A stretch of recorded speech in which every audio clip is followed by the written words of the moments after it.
Charlotte is known as the Queen City, but NASCAR is king. The king himself, one of 15 members in the NASCAR Hall of Fame. The city has a huge sports landscape. The Charlotte 49ers will baptize a new football stadium. But for the next 2 weeks, the spotlight is not on the gridiron, rather the grid, as NASCAR rolls out the red carpet for All-Star Weekend.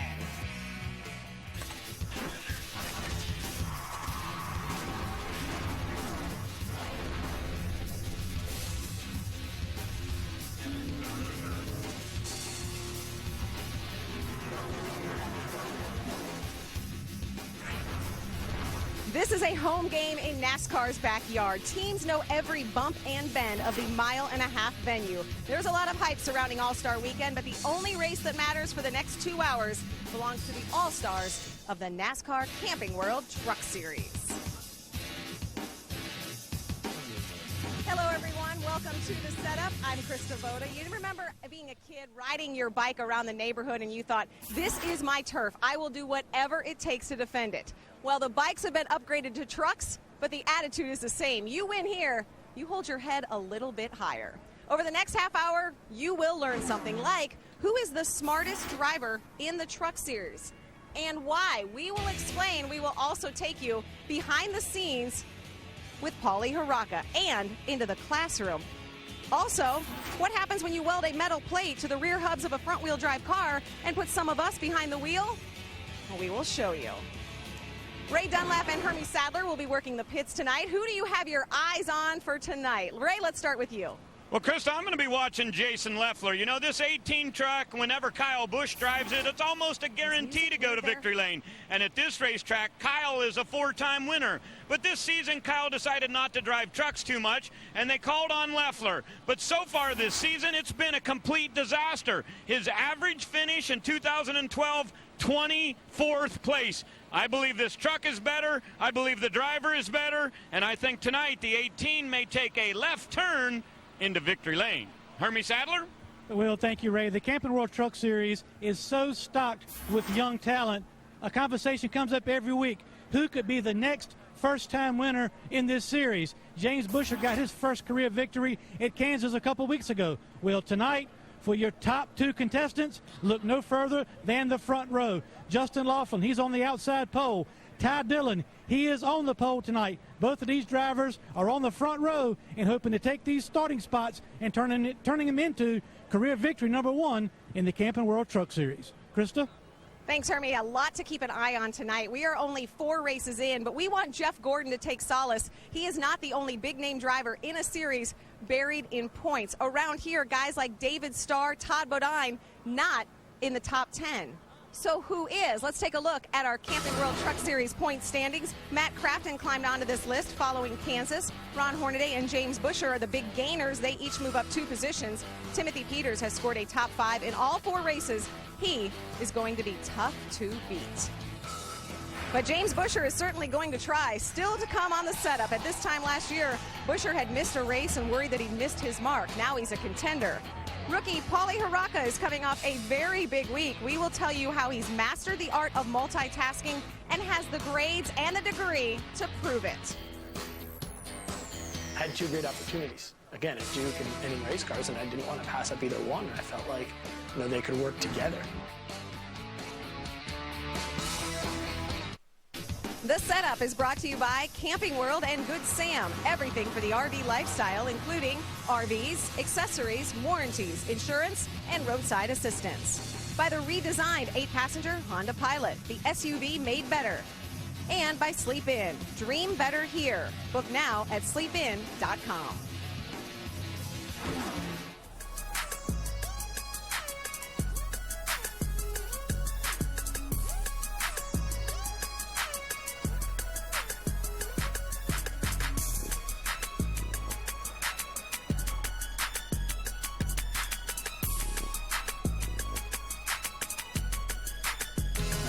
From young to old, American to global, there are so many characters in this series. Some have quite the story.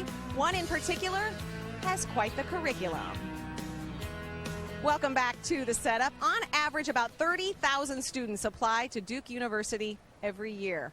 Only about 3,700 get accepted. That's only 13%. Well, Paulie Haraka, a 22-year-old from New Jersey, is one of them. But he did not just apply.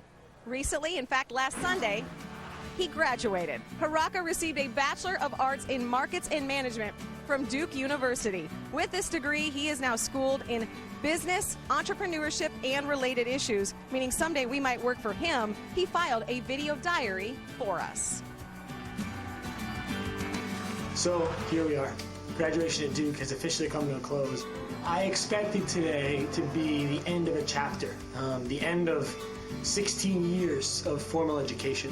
While that was a small part of it, that wasn't the most significant part. Today, more than anything for me, was a celebration of the people that I got to know, especially over the last 4 years. The teachers that took the time to mentor and teach me, the alums who have gotten involved in all different facets of my life, the weekend trips that I've taken to my roommates to the North Carolina mountains, the girls that were crazy enough to date me. Today, my graduation, more than anything else, was a celebration of the fact that I'm forever part of an amazing community. And it makes me really excited to be a Duke alumni. It is so impressive. Haraka will start 20th tonight. So how does he do it? Racing full-time and going to school at one of the most respected universities in the country? We asked his family and friends. They clue us in to his secret. Paulie has boundless energy. My parents had an Arabic nickname for him. They used to call him Harakev, which means motion. He doesn't stop. He's always on the move. You've got the opportunity to see a dream through, to see something happen in your life that you really want. Certainly you wake up in the morning wanting to do it and having the energy to do it. We gave him the nickname Sizzle when he drove late models for us. He's just a hustler. He's in the middle of everything. Paulie Haraka's unique climb to the racing ranks started with go-karts in his home state of New Jersey. While 6 world championships bolstered his driving resume, Haraka's Syrian roots gave him a chance to shine. At a NASCAR Drive for Diversity Combine in 2006, team owner Bill McAnally took notice and offered Haraka an opportunity, albeit a long way from home. I was concerned he was a junior in high school at the time, him traveling from the East Coast to the West Coast. The next week I get a FedEx package with letters from all his teachers and letters of references. I learned really quick there was nothing to worry about with him traveling out to the West Coast. I never ceased to marvel at Paulie's ability to juggle racing and school. He never complained. He never said, oh, I can't believe I got this 8-page paper due tomorrow. Never. He just does it. Haraka will win at All-American Speedway. Despite the cross-country travel, Haraka earned a 4.38 GPA and admission into prestigious Duke University.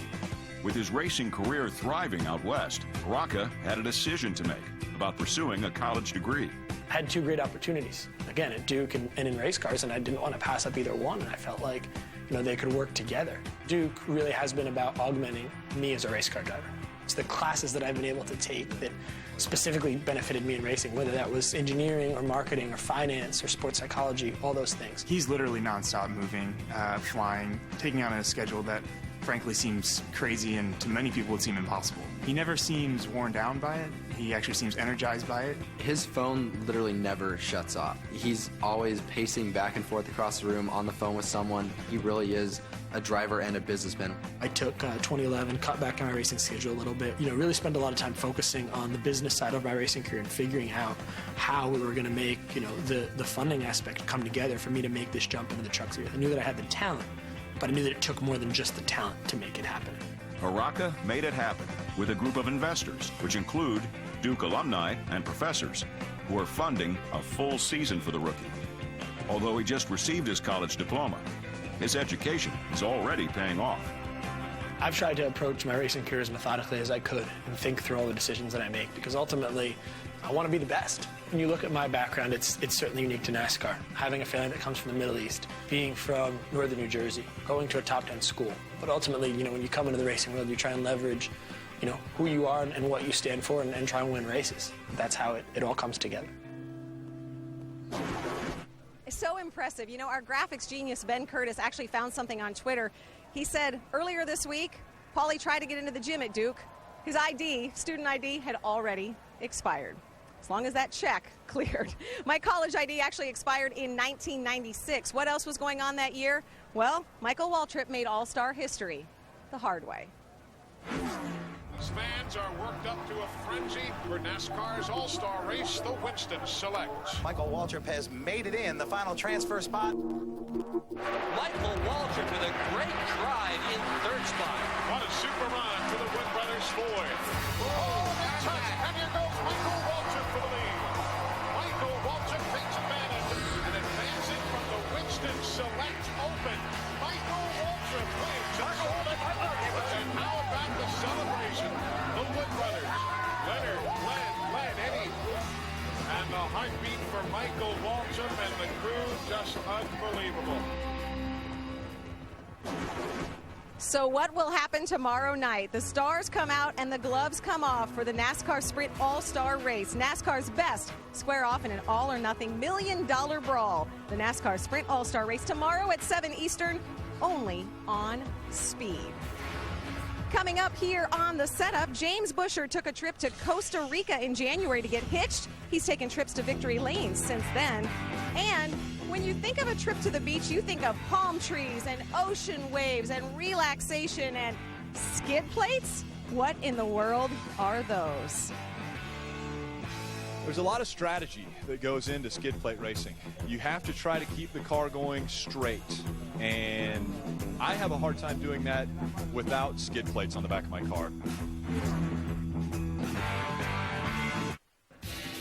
Kyle Busch has won the last 2 truck races here at Charlotte, and he is not in the field tonight. Perfect opportunity for possibly a new name to cash in on a giant payday in the North Carolina Education Lottery 200. The last time we raced, it was also a 1.5 mile track. It was Kansas, and James Buescher became a first-time Truck Series winner. Buescher, quite a change from how he started the 2011 season, but right in line with how he finished it. Buescher, the man on the move, started 6th in this race, has already led 45 laps of the 85 that have been run, so he has been a dominant truck, but still, his best finish in the trucks, 2nd. James Buescher serious about getting that first career win here. Yeah, it could be a James Buescher day. For the past few seasons, James Buescher has been branded as the Truck Series' next first-time winner. After his rookie season in 2009, Buescher made the move to the Nationwide Series, only to return to the trucks full-time a few months later. Despite missing the first 3 races of the year, Buescher still managed to finish the 2010 season 11th in points. When 2011 rolled around, Buescher was thinking championship. But at the second stop of the season, the team failed to qualify for the race. Buescher's team rebounded, rattling off 10 top 5 finishes and even battling for the championship. Everyone knew that elusive first win was just around the corner. Since Phoenix, you guys have made up so much ground, been so consistent and so fast. You're this close. Like you said, we set ourselves back at Phoenix, but I think that that lit the fire into these guys on this Turner Motorsports team. You know, I think if we'd have made Phoenix, we wouldn't be right in the hunt of the championship. I think we had something to prove, and we've worked extra hard to prove it, and we're not going to give up now. Consistency was key for the Turner Motorsports team that had just one DNF in each of the past 2 seasons. The beginning of 2012 had many people picking Buescher for the series champion. I think the experience that James Buescher got last year is going to propel him to the championship this year.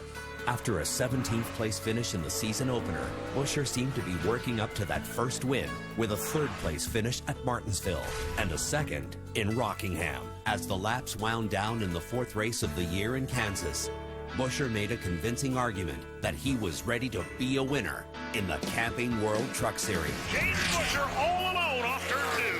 5-second lead over Timothy Peters. James Buescher, 4 times before, has finished 2nd in the Camping World Truck Series. Been wanting this day forever. Coming out of turn number 4, looking at his first win. Buescher is going to win at Kansas. Thank y'all guys for sticking with me. I know we've been close a lot, but finally got there. Awesome job. Finally, a win for James Buescher. After 76 races, the monkey is finally off his back. The monkey's finally off our back, for sure. Talk about on fire. He started with a 17th place finish at Daytona, but since then, look at those numbers. From a third to a second to that win in our last race. The season certainly playing into James Buscher's hands. Well, you've heard of no hands on the wheel. How about no wheels on the car, or at least less wheels? That's what we found out when our Truck Series crew took in a charity event for Victory Junction Gang Camp at Myrtle Beach Speedway. So they said, come to Myrtle Beach. And I'm like, yeah, and we're going to raise money for the camp. Heck yeah. And you're going to drive a skid plate car. Sure. Well, what's that?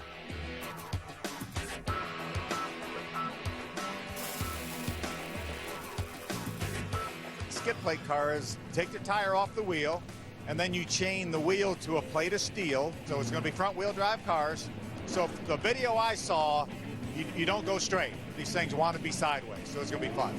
There's a lot of strategy that goes into skid plate racing. You have to try to keep the car going straight. Oh, I'm very nervous. More nervous because of the other guys that are around me on the racetrack. I've seen them drive before, and they scare me in regular cars. I know they're going to be very dangerous with cars with no rear tires on them.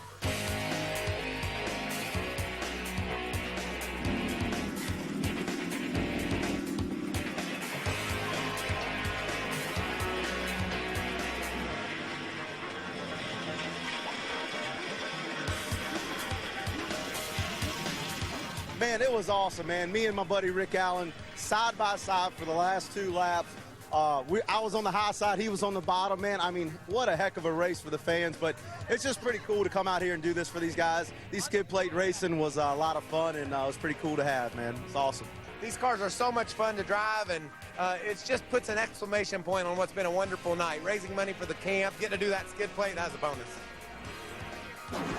You know, it's pretty rare to find something that guys like Denny Hamlin and Michael Waltrip have not done. They said, everyone said, that was a first-time experience, and it was a lot of fun, all proceeds benefiting Victory Junction Gang Camp.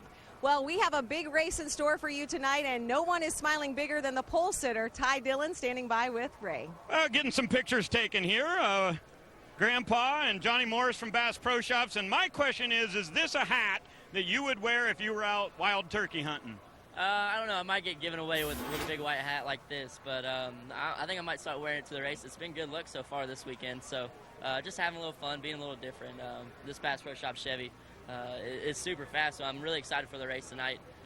Got to thank everybody on board, University of Northwestern Ohio, Chevrolet, Bass Pro Shops, and Tag Heuer. It's been a great weekend for us so far, and we got our momentum turned around and heading to the front. Okay, we've had 2 first-time winners this year, John King and also James Buscher. You ready to add your name to that list? You can count on me giving it all I got. All right, that's Ty Dillon on the pole tonight in truck number 3. Krista?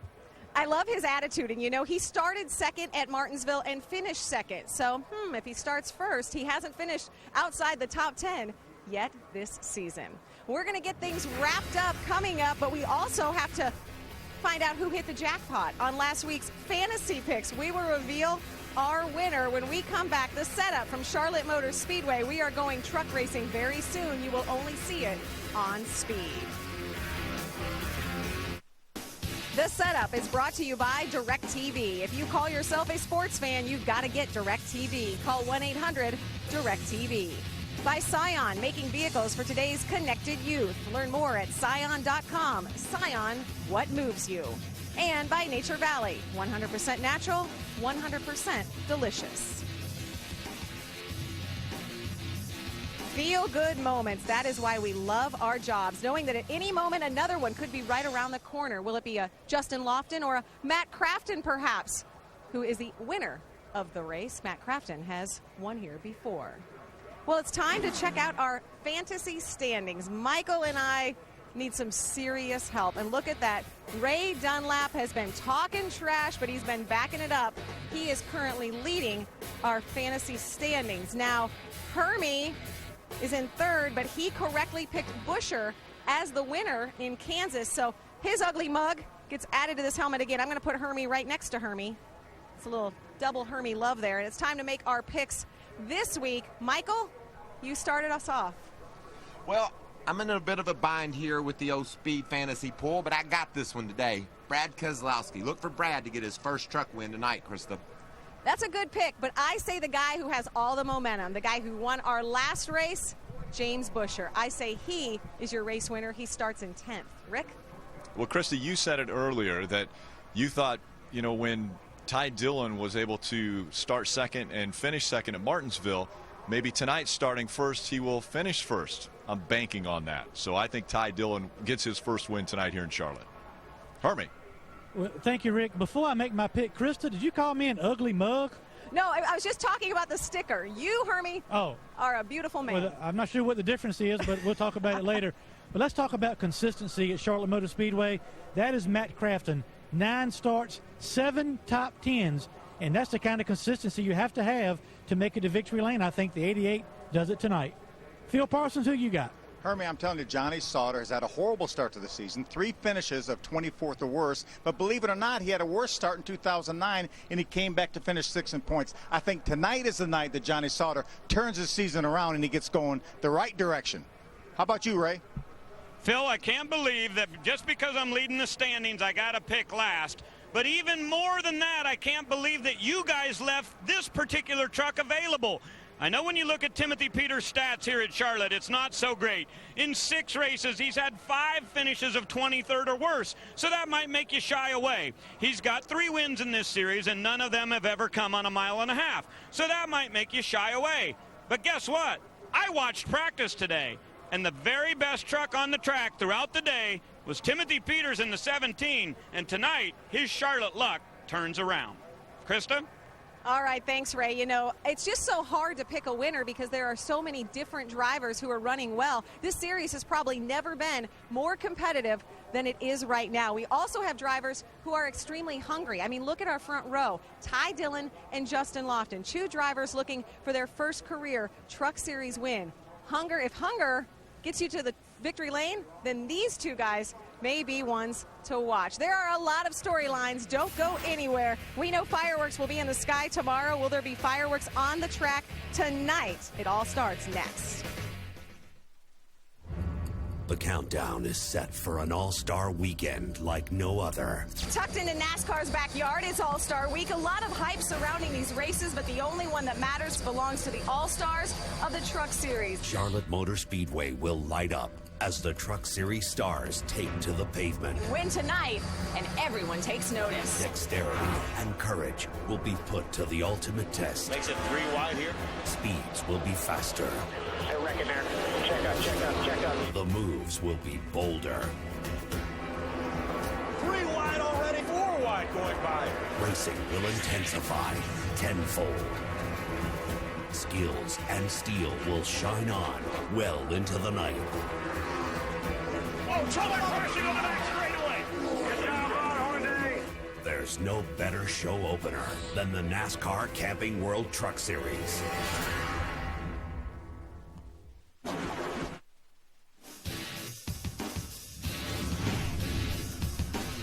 The North Carolina Education Lottery 200, presented on Speed by DirecTV, is the only race this weekend that pays out points. It's the perfect opening act for All-Star Weekend.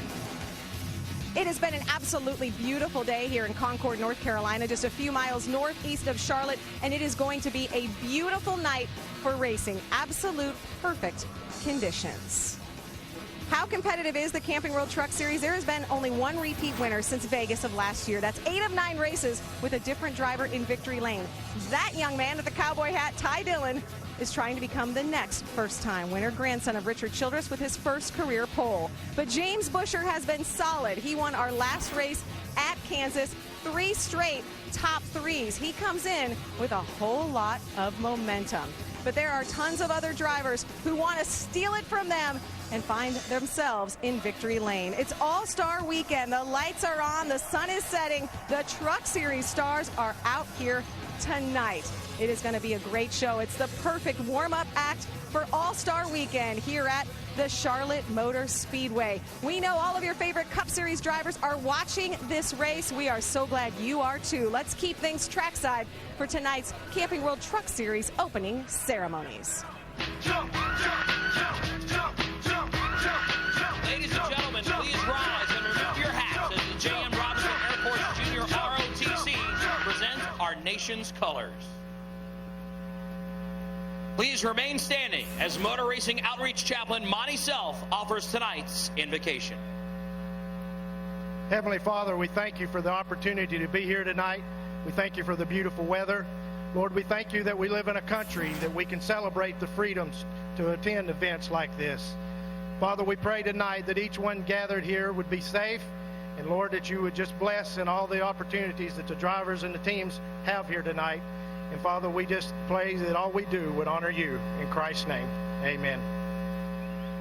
Ladies and gentlemen, please welcome Grammy-nominated 7-time IBMA Vocal Group of the Year, Doyle Lawson and Quicksilver. Oh, say, can you see by the dawn's early light what so proudly we hailed at the twilight's last gleaming, whose broad stripes and bright stars through the perilous fight o'er the ramparts we watched were so gallantly streaming, and the rockets' red glare, the bombs bursting in air, gave proof through the night that our flag was still there. Oh, say does that star-spangled banner yet wave o'er the land of the free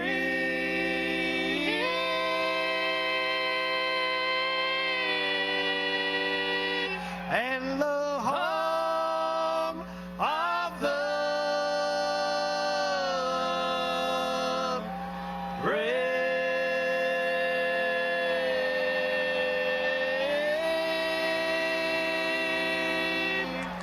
Once again, let's hear it for Doyle Lawson and Quicksilver. And now we are ready to race. Tomorrow night, one driver will win over $1 million. Tonight, someone will hit the lottery. The North Carolina Education Lottery 200 on Speed is about to get fired up. Rick Allen and the boys are next. The NASCAR Camping World Truck Series is presented on Speed by DirecTV. If you call yourself a sports fan, you've got to get DirecTV. Call 1-800-DirecTV. Presented in part by the North Carolina Education Lottery. Brought to you in part by Ford. Go further. And by Camping World and Good Sam. Everything for the RV lifestyle, including RVs, accessories, warranties, insurance, and roadside assistance. It's the backyard of many of the race teams that will be on the track today. It's the North Carolina Education Lottery 200 presented by DirecTV from Charlotte Motor Speedway. What does that mean for these drivers? Well, it's going to mean bragging rights from their home track. Who will be able to brag about winning in their own backyard?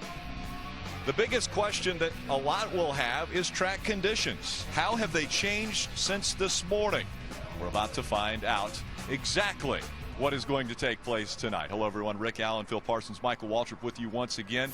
We talk about bragging rights, Michael. This is the biggest track for guys to brag at. Man, and plus it's got all the speed in it. It's everything you want. Your team that worked so hard on your truck getting it ready, they're in the grandstands. Most of them are down on pit road. Everybody's here to celebrate racing at Charlotte. When you come here in May, All-Star Weekend, this truck race is a big deal, Phil, and I'm talking big speed. It is big speed, and the thing is about this racetrack, it's going to get faster. This racetrack will change. As a matter of fact, the most prolific guys we've ever had on tracks like this in our series, Kyle Busch, Ron Hornaday, Ty Bordine, all spun out last year, and they know what they're doing. So this racetrack changes. It gets faster. It gets looser. And right now, let's take a look at our track description. 24-degree banking here at Charlotte Motor Speedway. As we look at our track description, 5 degrees on the front stretch, 5 degrees on the back stretch. Front stretch is a quad oval, Michael. Yeah, and you're carrying probably 185 or 90 miles an hour down into turn 1. These guys won't let off for a few laps. They might try to run wide open the whole fuel run, and it's tricky down into turn 3. The trucks really want to get loose there. Got to look at our Royal Purple race analysis. The biggest numbers there, lap 52 to 57, the pit window. Let's get the engines fired and get this underway. Ladies and gentlemen, please welcome Lucky Zone Players Club winner Clayton Lanier as he delivers the most famous words in motorsports. Drivers, start your engines!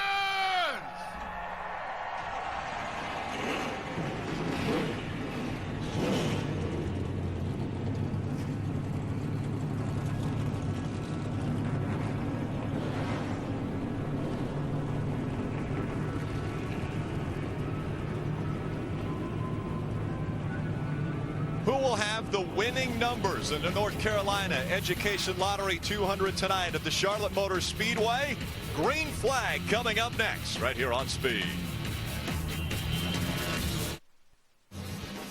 Welcome back. Trucks are rolling out onto the racetrack. Let's take a look at our starting lineup for tonight's race. Again, 36 trucks starting. Ty Dillon gets his first career pole.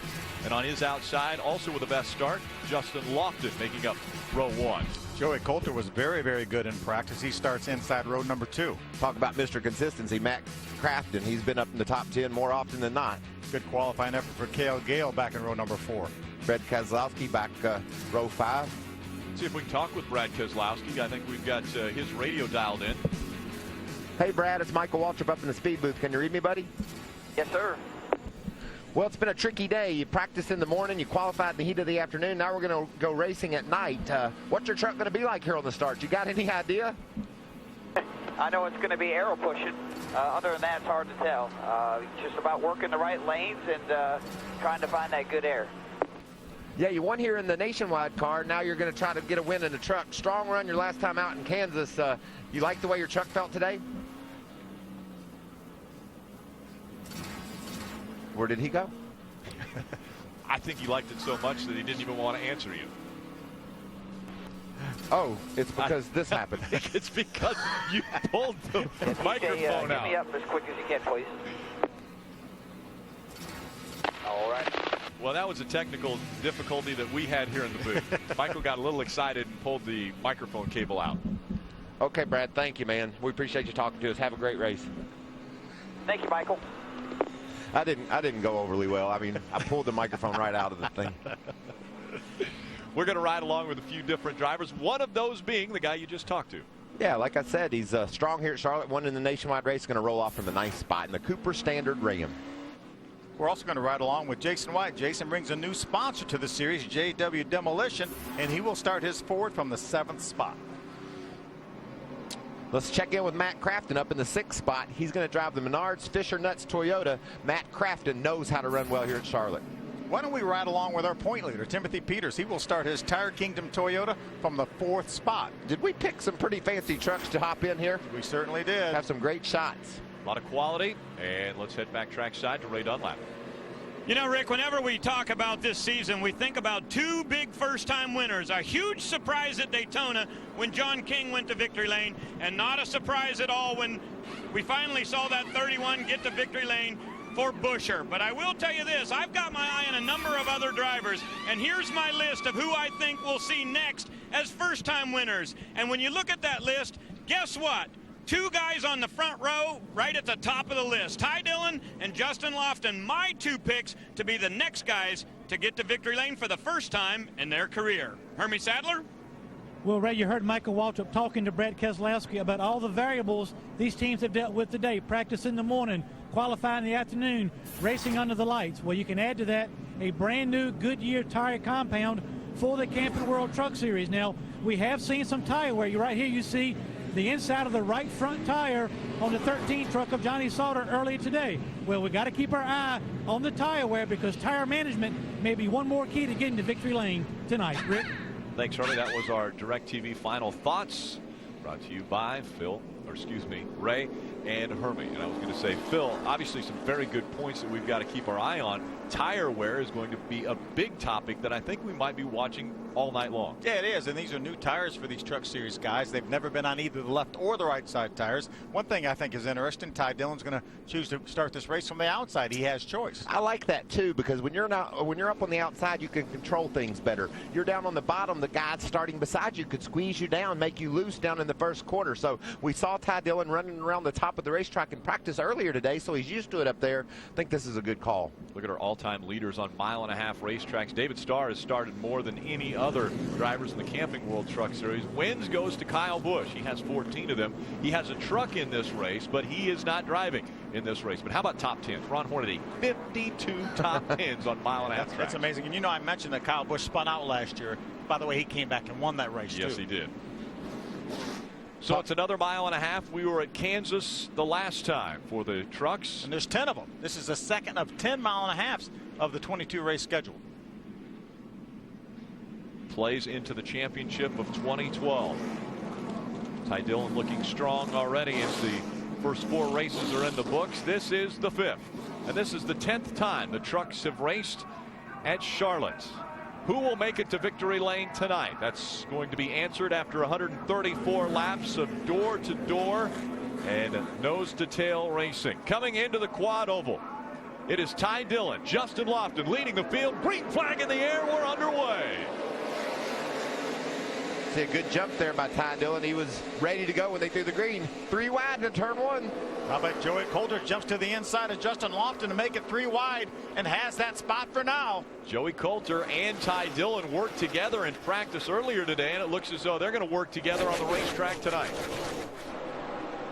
Isn't that a beautiful sight? Those trucks all screaming down the back straightaway, packed so tightly together. Look at Matt Crafton. Looked like he thought about making it 3 wide down in turn 3 there for a second. I love the way these trucks look at night here at 185 miles an hour. Under the lights, Ty Dillon leads lap number 1 from Charlotte. Now we've got a good race for that 3rd spot. Justin Lofton trying to hold off the 17 of Timothy Peters on the outside. Timothy Peters is going to have the advantage as they rocket down the backstretch. They're lined up on the outside. Now you see them make their way by the 6 of Justin Lofton. Matt Crafton running in that 4th spot. Jason Leffler there pulls up behind Jason White, and look at that push he gives him. That's the aerodynamic draft that just shoved. Oh, behind him in the quad over the 14 of Brendan Newberry around, and there is some damage to that truck. Yeah, Brendan was one of the trucks that had to go to the back for the start of this race. Got a lot of damage on the left side. He had an engine change. He had to go to the back of the field for the start. So the caution comes out early in this one on lap 2. It's like there was some damage to the left side of the truck, like maybe whoever was on the inside of him, Phil, you think maybe got a little bit loose and spun Brennan around? Yeah, very possibly. We see that happen so often with the trucks on the inside. Loses that all-important air on the rear spoiler. Let's see if we can see what happens. Look right side of your screen. Looks like he was all by himself then. It was really pretty much of an odd place to turn around. Yeah, it looked like Jennifer Cobb, I think, was He's had some damage to that left side already. Did a nice job. Oh, there it is. There it is right there. Jennifer. Maybe Brennan got loose, Phil, because he was going a lot slower, and Jen didn't have anywhere to go when she got there. So contact to the 14 of Brendan Newberry. He spins, brings out caution 1 here in Charlotte.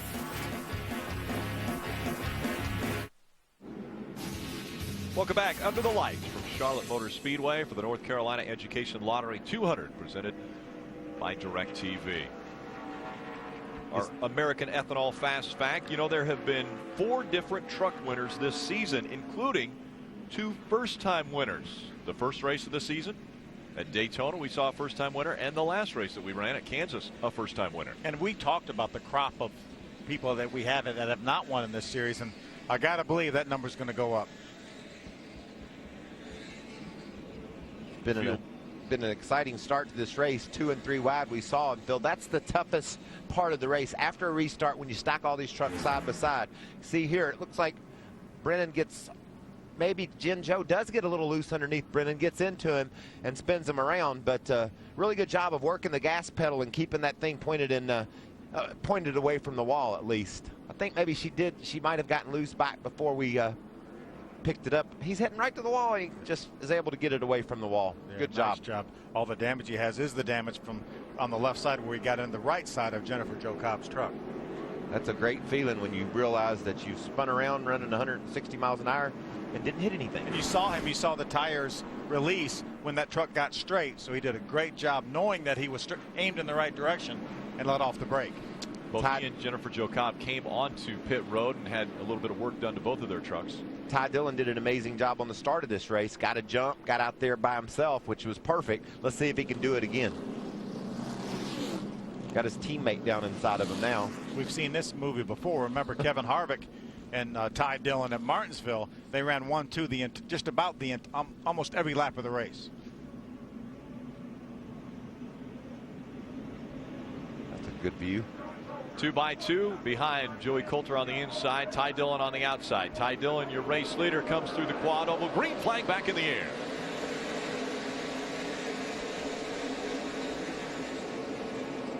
Another good restart for Ty Dillon. Now to the outside for that third spot. We see 68 of Clay Greenfield slow and smoking on the racetrack. He's actually down on the apron going through 1 and 2. We stay green. Right on the restart, you wonder if maybe there might have been a missed gear or something like that. We see the 88 of Matt Crafton. He's taken over the second spot, but they're 3 wide behind him coming out of 4. Ross Chastain kind of in the middle there. Yeah, it looked like Polly Haraka slid up the racetrack and it opened up the door for Ross, but Polly got a hold of her and was able to get back ahead. Joey Coulter's got his truck back up to speed, although he's down on the bottom fighting for that third spot now. As the 18 of Jason Leffler goes by, takes third away. Here comes the 19 of Brad Keselowski. Also getting by Joey Coulter. They're side by side. Cale Gill in the 33, Justin Lofton in the 6.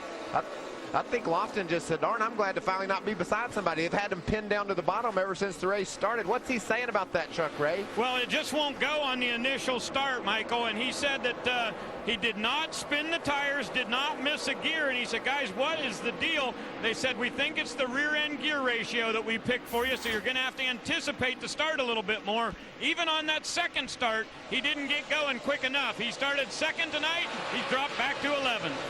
Which means if he's talking about the rear end gear ratio, they only have a couple options. Yeah. And that more than likely it's about a 10-point difference, which means about 200 RPMs. And I'm not sure that's enough, Michael, to make that big a difference on the restart. I think a couple more restarts, he might get used to what he's got there and be able to perform a little bit better. But darn, Phil, you get trapped down on the bottom. That's a tough day's work trying to hold that line and get up to speed. And he just wasn't able to ever find a hole. So Sparks coming out of the 2 of Brendan Gaughan. He's just in front of the pack that we're looking at here. Brendan currently being shown in the 12th position. See Johnny Sauter. He goes to the high side. He has Ty Bodine lined up behind him. There's Miguel Paludo. Had a real strong truck in practice this morning. So look for some of these guys to be able to work toward that top 5. We've seen a lot of speed out of Nelson Piquet Jr. He was right behind his Brazilian buddy. Now we've got smoke coming out of Ross Chastain's 08. Not good for that team. Caution flag is coming out. Caution displayed for the second time. Ross Chastain. It's as though the engine may have expired on that 08. What a tough break for Ross. So optimistic coming into this race here.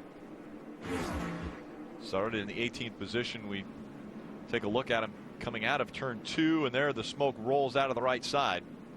Just probably broke a valve or something inside the engine and does a nice job of keeping it straight. I'm sure there's fluid up under the truck, and Ross hangs on to her. What a great kid. It's a lot of fun to see his enthusiasm and talk to him about his sponsor, the Watermelon Board out of Florida is where he races out of, and a great kid.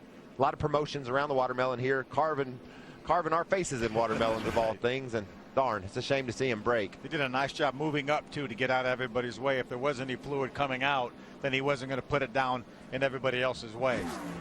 The second caution has come out, but it's all happened behind the 3 of Ty Dillon. Dillon out in front of the field here at Charlotte.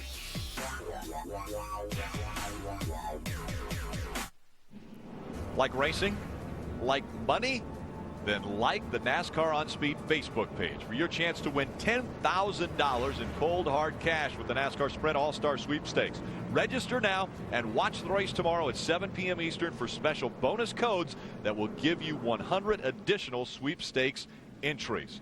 Now they're coming on to pit road. We see Justin Lofton down on pit road. So they're topping off with fuel, no tires being changed. I like this move, Rick. I need an adjustment. It's early in the race. Going to give up some track position, but get a little gas, maybe gain it back. But mainly, let's work on my truck. It gives me an extra time. We probably will only make 2 pit stops during this race. You see major adjustments for Paulie Haraka's truck. But that's something we see out of Richie Waters. He likes to work on his stuff, and it usually improves the way it performs, Ray. Yeah, they wanted to raise the front of that race truck, and Richie does that a lot. Todd Bodine also in here. He was a little bit free, so they made a track bar adjustment. Same thing for the 6. They wanted to go track bar adjustment. No tires on this end of pit road. How about down where you are, Hermie? Well, Ray, the only truck that came to pit road was the 7 of John King O'Mayan for fuel only. But let's talk about the 88 of Matt Crafton. He is currently P2 on the speed chart. His truck is a little bit tight in 3 and 4. Pretty good in 1 and 2, but they think the track will continuously get freer as long as the night goes on and the faster they go. The 19 of Brett Keselowski really liked his truck in the clean air when he was driving up to challenge for that 3rd position. But when he got to the trucks ahead of him, he picked up a little bit of an aero push. They're talking about maybe moving the line around a little bit on the racetrack to keep some clean air on the front of the nose of that 19. He was worried about that, guys, in our interview with him before the race. He said, I know I'm going to have an aero push in all this traffic. So Brad felt like that was going to be an issue, and indeed it is. He ever gets that thing closer to the front, he'll just get better and better every truck that he passes. And that was one of the things that Ty Dillon and Joey Coulter worked so hard on during practice, running together and see where they had to run on the racetrack to minimize that aero push. We're under our 2nd caution. The first one was Brennan Newberry. The second one was because of an engine failure, it looks like, from the 08. They have not had the finishes that they have been looking for this year. A 28th at Daytona, a 25th at Rockingham, a 34th at Kansas. So Ross Chastain a little frustrated. We actually listened into his radio. Here's what he had to say. Something's going to have to change. We can't keep having this. We'll be done. Killed us. Just need to get some good finishes and get some momentum for Ross. But engine failures are part of this business, unfortunately, and it looked like just maybe a part broke inside that engine and put him on the sideline. So once again, they'll line up behind the 3 of Ty Dillon for the restart. It'll be the 3rd time we'll try it from Charlotte Motor Speedway. Stay with us.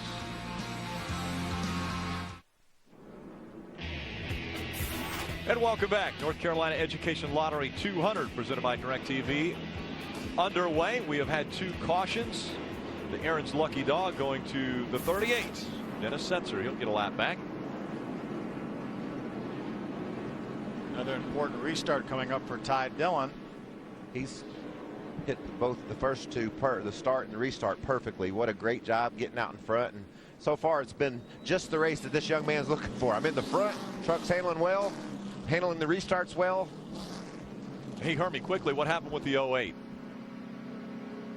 Yeah, Rick, just want to update the 08 broken crank on the 08 broken crankshaft. That's too bad. So engine failure for the 08 of Ross Chastain. He's out of this one. Ty Dillon on the outside. Matt Crafton now on the inside for the restart. Coming through the quad oval. Green flag back in the air. Good start by Crafton on the inside. Also Brad Keselowski all over the back bumper of that 3.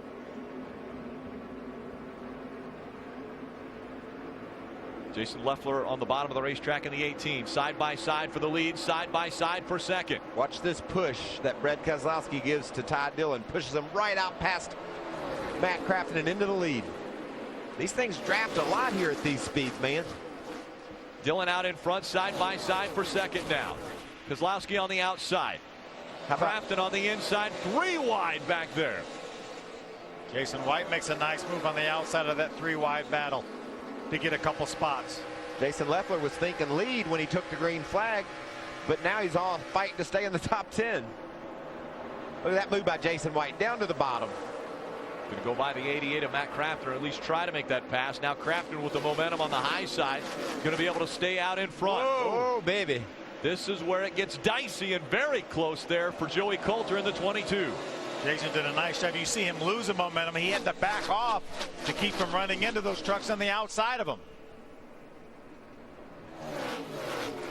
Looks like James Busher's got another fast truck this week, guys.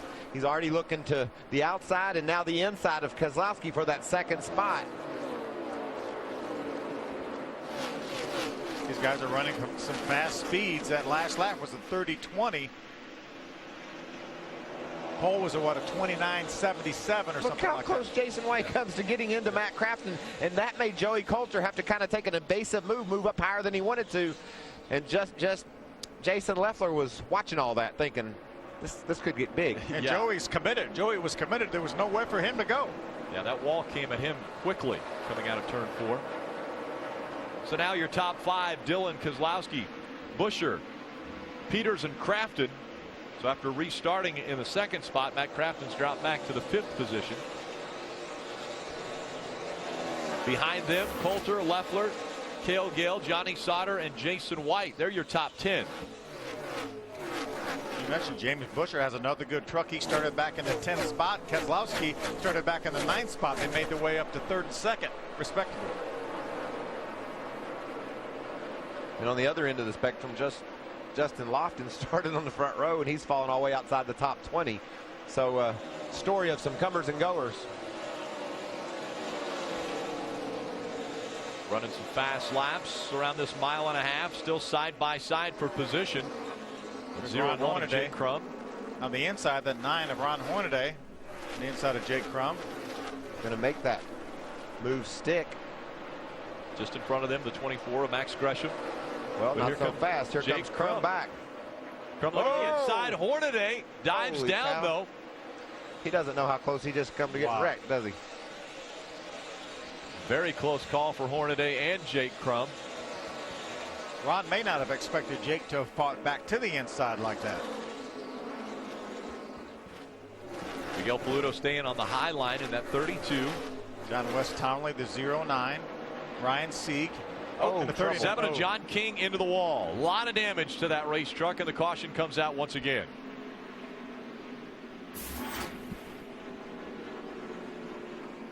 So he'll bring it down onto the apron.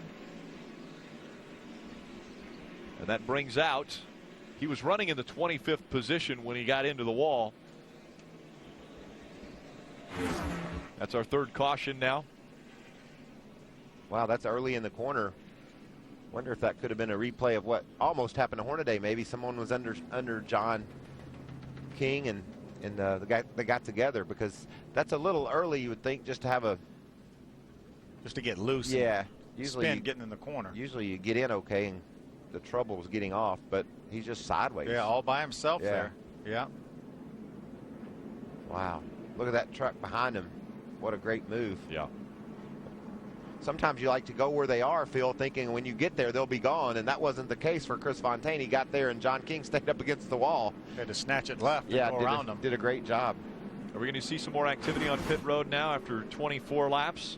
I think so. I think we're close to halfway through a fuel run here. Remember, these guys did not have the opportunity to top off after qualifying, so pits are closed this time because you see John King is just getting to the entrance of pit road, so they'll leave the pits closed so he can get out of the way and the guys can all have a clean shot at pit road. Some of the guys that pitted on that last caution, Todd Bodine, Justin Lofton, Paulie Haraka, you know, they may elect to stay out here. If the rest of the field comes in, then they'll have some great track position, but not that many more laps on their fuel than the other guys. See all the damage to the 7 truck. Earlier in showdown qualifying, we saw the 5 of Casey Kane get into the wall. A lot of damage to that race car. They're doing some damage to some sheet metal here tonight. Well, you run 185 or 90 miles an hour as you drive off into the corners in these trucks, over 200 miles an hour in a cup car, and if you hit something, it's going to do some damage. Yeah, Casey Kane's car jumped plumb up off the racetrack when he hit that outside wall, and you could tell it knocked the breath out of Casey for a bit, but he'll be ready for tomorrow night for the All-Star race, Sprint All-Star race right here on Speed. John King, after an unbelievable start to the 2012 season, has had disappointment the past 2 races. So he ends up into the wall and behind the wall now and in the garage.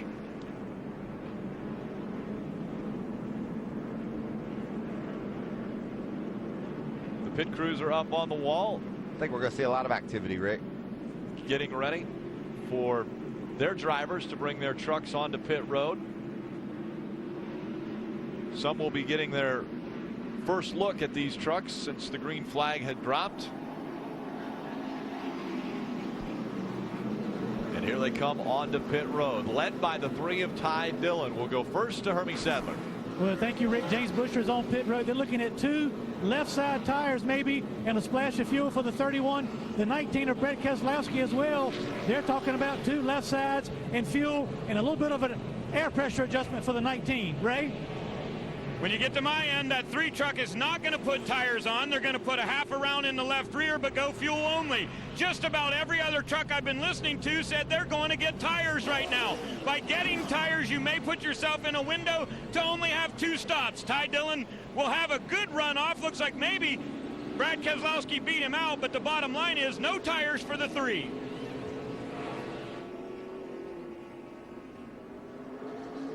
The race continues off of pit road. The reason we're under caution, the 7 of John King going through turns 1 and 2 gets loose and into the wall.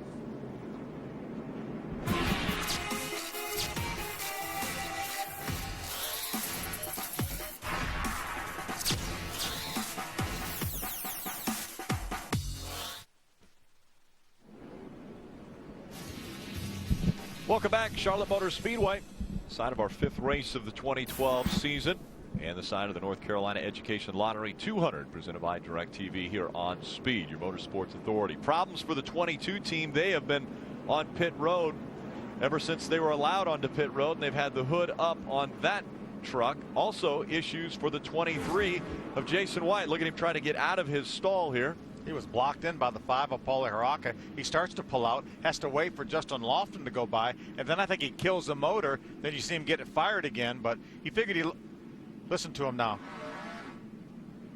Ooh. Killed it there, and I think he kills it again here when he tries to go. Right there it dies. Go, go, go, go, go, go, go, go, go, go, go, go, he's clear. 88 of Crafton going out, but just in front of him, you see the gas can issues. Nelson Piquet Jr. Gas can sitting there. Nobody wants to claim that gas can, do they? And the 22 trying to catch up to the field, but already a lap down. Ray, what's going on with that truck? Well, guys, the clamp that holds the bottom radiator hose on actually just broke in half. Let the hose come loose from the radiator, so they lost all of the fluid out of the engine. They got that repaired, but then you have to run a whole batch of new water in. So they use that with the cool down system. They got the water back in, and they think it'll be okay, but obviously lost a lot of track time.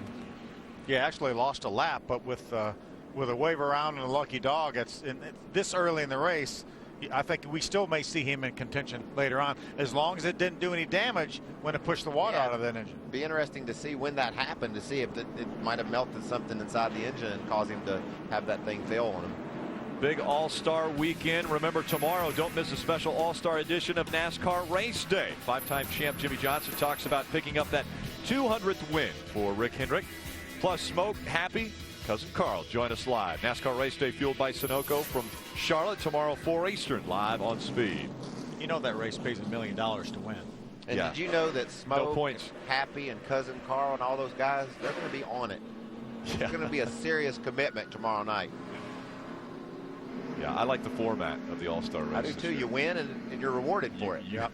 You go all out for $1 million. No such thing as a good point stand.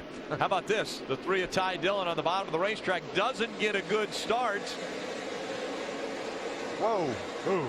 Ryan Sieg in the 39 with a very good start. Busher follows behind in the 31. Remember what I talked about? Ty Dillon said this race is going perfect. I'm out front. I know what I'm doing. He had a bit of a stumble there on that start. Sieg got a great start. Keselowski to the inside, and it's put Ty in a bind. Now here comes Busher trying to take the lead away from Sieg. Through 3 and 4. Busher takes it away. Here comes Keselowski down at the bottom of the racetrack. See Ty Dillon almost making contact with the 88 of Crafton. See Johnny Sauter now racing for the 2nd spot in the 13 truck. Johnny Sauter's moved up into the 3rd spot as he moves by that 39 of Ryan Sieg. All over the back bumper of our race leader James Buescher is the 19 of Brad Keselowski. Then back a ways for the side-by-side racing. Jason Leffler was on the outside. He's able to clear that truck and take the position away. Talking about a guy that's looking to turn his season around. Johnny Sauter up to the 3rd spot. He needs something good to happen in a hurry. He sure does. As was mentioned earlier, 3 finishes of 24th or worse this year in the first 4 races. And look at Ty Dillon. He's trying to run that line that we watched him practice during our morning practice session, where he runs up higher where the other trucks aren't, trying to get some more downforce on the nose of that truck. I like this rookie, man. He got in a bind on that restart. He was able to work his way through it, gain some track position. Now he's to the outside of Ryan Sieg off 4. And how about the young veteran, the 19 of Brad Keselowski? He's running that high line as well, as we see a battle for the 4th position. And the reason Ryan Sieg was leading, because he elected not to come down pit road on that caution flag. He pitted back on lap number 5 on our first caution. And a respectable start for that young man as well. I mean, he's dropped a few spots, but he hasn't dropped like a rock. Buescher on the bottom of the racetrack. Brad Keselowski on the high side, looking to keep that momentum up as they come out of 4 and through the quad oval. Gaining on Buescher down the front straightaway. You're right, Rick. Oh, got to spin up in 4. Turn 4 spin. It looks like the 14 of Brendan Newberry once again down to pit road. No caution. We stay green. Brendan was back towards the back of the pack. Meanwhile, up at the front of the pack, James Buescher being tailed by that 19 of Brad Keselowski. Looks like Keselowski's a little faster right now. Not having any luck doing anything with Buescher. Ron Hornaday taking the spot right side of your screen from Justin Lofton. That's a battle for the 11th spot. 11th position going to Hornaday. Lofton drops back into the 12th position. Just behind them, Max Gresham. Didn't look like Lofton could get in the corner, did it, Michael? Here's for 5th. Matt Crafton looking at the 5th spot. 39 of Ryan Sieg on the outside, holding 5th down. Holding his own, too, as you mentioned, Michael. Doing a nice job staying up in the top 5. Very nice. I love to see that. His crew made a good call, left him out on the track, and he responded by getting a great start and now stabilizing inside the top 5. Climb upwards of 183 miles an hour as he entered turn number 1. See what he gets up to going into turn 3. Pretty close to the same thing, about 182 I saw there. Trying to make the move on Ryan Sieg on the bottom of the racetrack. That's Jason Leffler, the Dollar General Toyota, the 18 right behind him. Again, we talked about the slight spin by the 14 of Brendan Newberry. He made it onto pit road, but of course was speeding. So NASCAR tagged him for speeding. He had to make a pass-through penalty and continued on, but we stayed green. There's the pass for that 5th spot. Crafton going to the inside. Sieg trying to hang on to it on the outside. Crafton saying, let me just get beside him. That'll give me some aero advantage. Maybe I can hold Pat down the front straightaway and beat Sieg into turn 1, but he just can't quite get there where he can hang. A veteran move, though. He didn't dive it down in there and get underneath him and get loose like we see a lot of guys do. Now there's enough separation with those trucks that Matt can stay in the throttle. Matt's kind of hoping that Jason Leffler will come up and give him a little draft, a little push down the back straightaway, but Jason elects to run the high side behind Sieg. They stay side by side for that 5th position. Crafton on the bottom of the racetrack. Ryan Sieg on the high side, and Leffler back there watching. Now advantage goes to Sieg as they go into turn number 1. Now it won't be just a matter of time before Matt Crafton will get frustrated with Ryan Sieg as they continue to run side by side, because they're losing ground to the trucks in front of them. But you're right, veteran move by Matt. Hasn't gotten himself in a bind, and it's very easy to do with a truck on the outside of you. He's just been patient, trying to inch ahead a little bit at a time. Like to get a draft here from Jason Leffler, make a push. Can we do it? Chris Fontaine in the 84 has smoke rolling out the back of that truck. He goes down to the apron. We've already seen a lot more engine failures than we normally see. Battle for the lead. Here comes Brad Keselowski to the inside. He's going to make the pass on the 31 of James Buescher. He wore James down. We thought maybe his truck was a little bit faster because he was able to hang right with James and finally makes the move. And now we see Leffler getting by that 39. So Leffler was able to get by the 88 of Crafton and by the 39 of Ryan Sieg. So Jason Leffler moving up toward the front. Buescher able to hang right in here with Keselowski. We heard Brad talk about aero push and how his truck wouldn't handle well in the air. We don't have that problem anymore, Phil. He's got all air in the world out front of that truck. Clean air for Brad Keselowski in front of the field here in the North Carolina Education Lottery 200. The start of All-Star Week here in Charlotte, North Carolina.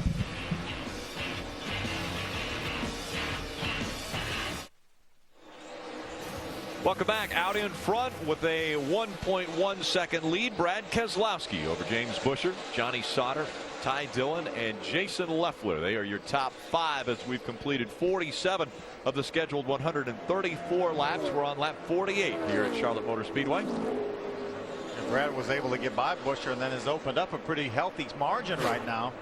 There's a couple of fast trucks just outside the top 5, though, charging up toward where Keselowski is. Phil, last time by, Matt Crafton was a little bit faster than our leader, so got some fast trucks, Hermie.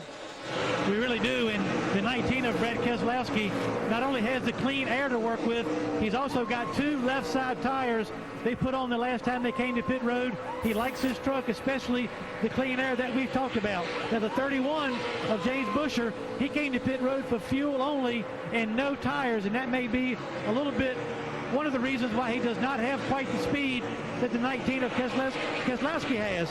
Now another truck we want to talk about is Johnny Sauter in that 13 truck. He is up to 3rd. They came to pit road, no tires, but they took some wedge out of the 13 truck, and Johnny has reported much better in 3 and 4 since they came to pit road. Thanks, Hermie. Johnny Sauter again running in the 3rd spot here. Brad Keselowski, after passing James Buescher, has been able to check out. He has a 1.8 second lead now. But Ty Dillon, after starting on the pole, drops back into the 4th spot, right? And they've been talking to Ty and telling him to be patient. He's trying to get a better entry into 1 and 2. Crew Chief Marcus Richmond just came on and said, turn your right rear blower off to try to help your chassis a little bit. But the other thing they keep reminding him is we've got 3 sets of tires here in the pits, and that could pay big dividends in the race if it all plays out to their favor. Jason Leffler's a strong truck too early in the going here. Looks like he's been able to work his way to the inside of Ty Dillon. We saw him drive around Crafton and Ryan Sieg. Now he gets by the 3, or gets beside the 3 of Ty Dillon, and has to tuck back in behind. Ty was able to use that momentum from the high side coming off of turn number 2. And Leffler moves up to enter the corner field, just gives him a better angle to try to make the move on Dillon, and he's able to hang beside him as they exit the turn. That's kind of what Crafton was never able to do with Sieg. He couldn't get glued to his side. When you glue a guy to get a hold of a guy on the side, you can take all his momentum away. The air will stall him out. Battle for the 2nd position. On the right side of your screen, Johnny Sauter coming up on James Buescher now. So Sauter on this longer run looks like his truck is moving toward the front. Got a report that he thought his truck was better after that pit stop, a little bit of a wedge adjustment. Nice job by Johnny getting by James Buescher for the 2nd spot. While those two are racing side by side, Keselowski was able to put almost a second more between them. It's 2.6 seconds now that separate 1st and 2nd. I'm glad Ty Dillon practiced on the high side this morning. He spent a lot of time up there tonight. That's paying off. Dillon in front of Jason Leffler. Truck I've been watching a little bit, guys, is Jeb Burton here in the 27 State Water Heaters truck. He's got a really fast truck. He's back. He just cracked inside the top 20. He's up to 19th. But watch him dive to the low side of the track, making some good moves. Pulls up beside the 81 truck of David Starr. Not quite able to clear him this time, following the 33 of Cale Gale, the Ream Chevrolet. That's tight. Run higher. That's the coaching we talked about. These young guys got. The higher you run, the freer it'll get. They get a lot of help. I might, at my advanced age, tell somebody if they tell me that, well, you get in and run up there. And I don't want to. I think that was Trip Bruce, his crew chief. Now he dives down to the bottom again. Nice run through the bottom of the corner. Look at I think that. maybe if Cale Gale hadn't been there, he would have cleared the 81. He's got him cleared. He's going after Cale. So now Jeff Burton continues the move toward the front. Michael, you used to run the high side all the time at racetracks. Yeah, and you know why? I would set my truck up for the bottom of the racetrack, and it wouldn't work there. So I would have to go somewhere else. And that's what I love about this track here in Charlotte. You have options. If you are a little bit tight on the bottom, like his spotter was telling him, go up high. There's options for you to work on your truck yourself by adjusting your line. We heard Ty Dillon saying he wasn't quite comfortable with how he entered turn 1. That's something he can work on and adjust. Battle for 18th on the right side of your screen. Battle for 10th on the left. Saw Justin Lofton get by the 39 of Ryan Sieg. Now the South Point Chevrolet for Brendan Gaughan's going to try to make that same move by Ryan Sieg. Ryan's done a nice job of staying just now outside the top 10.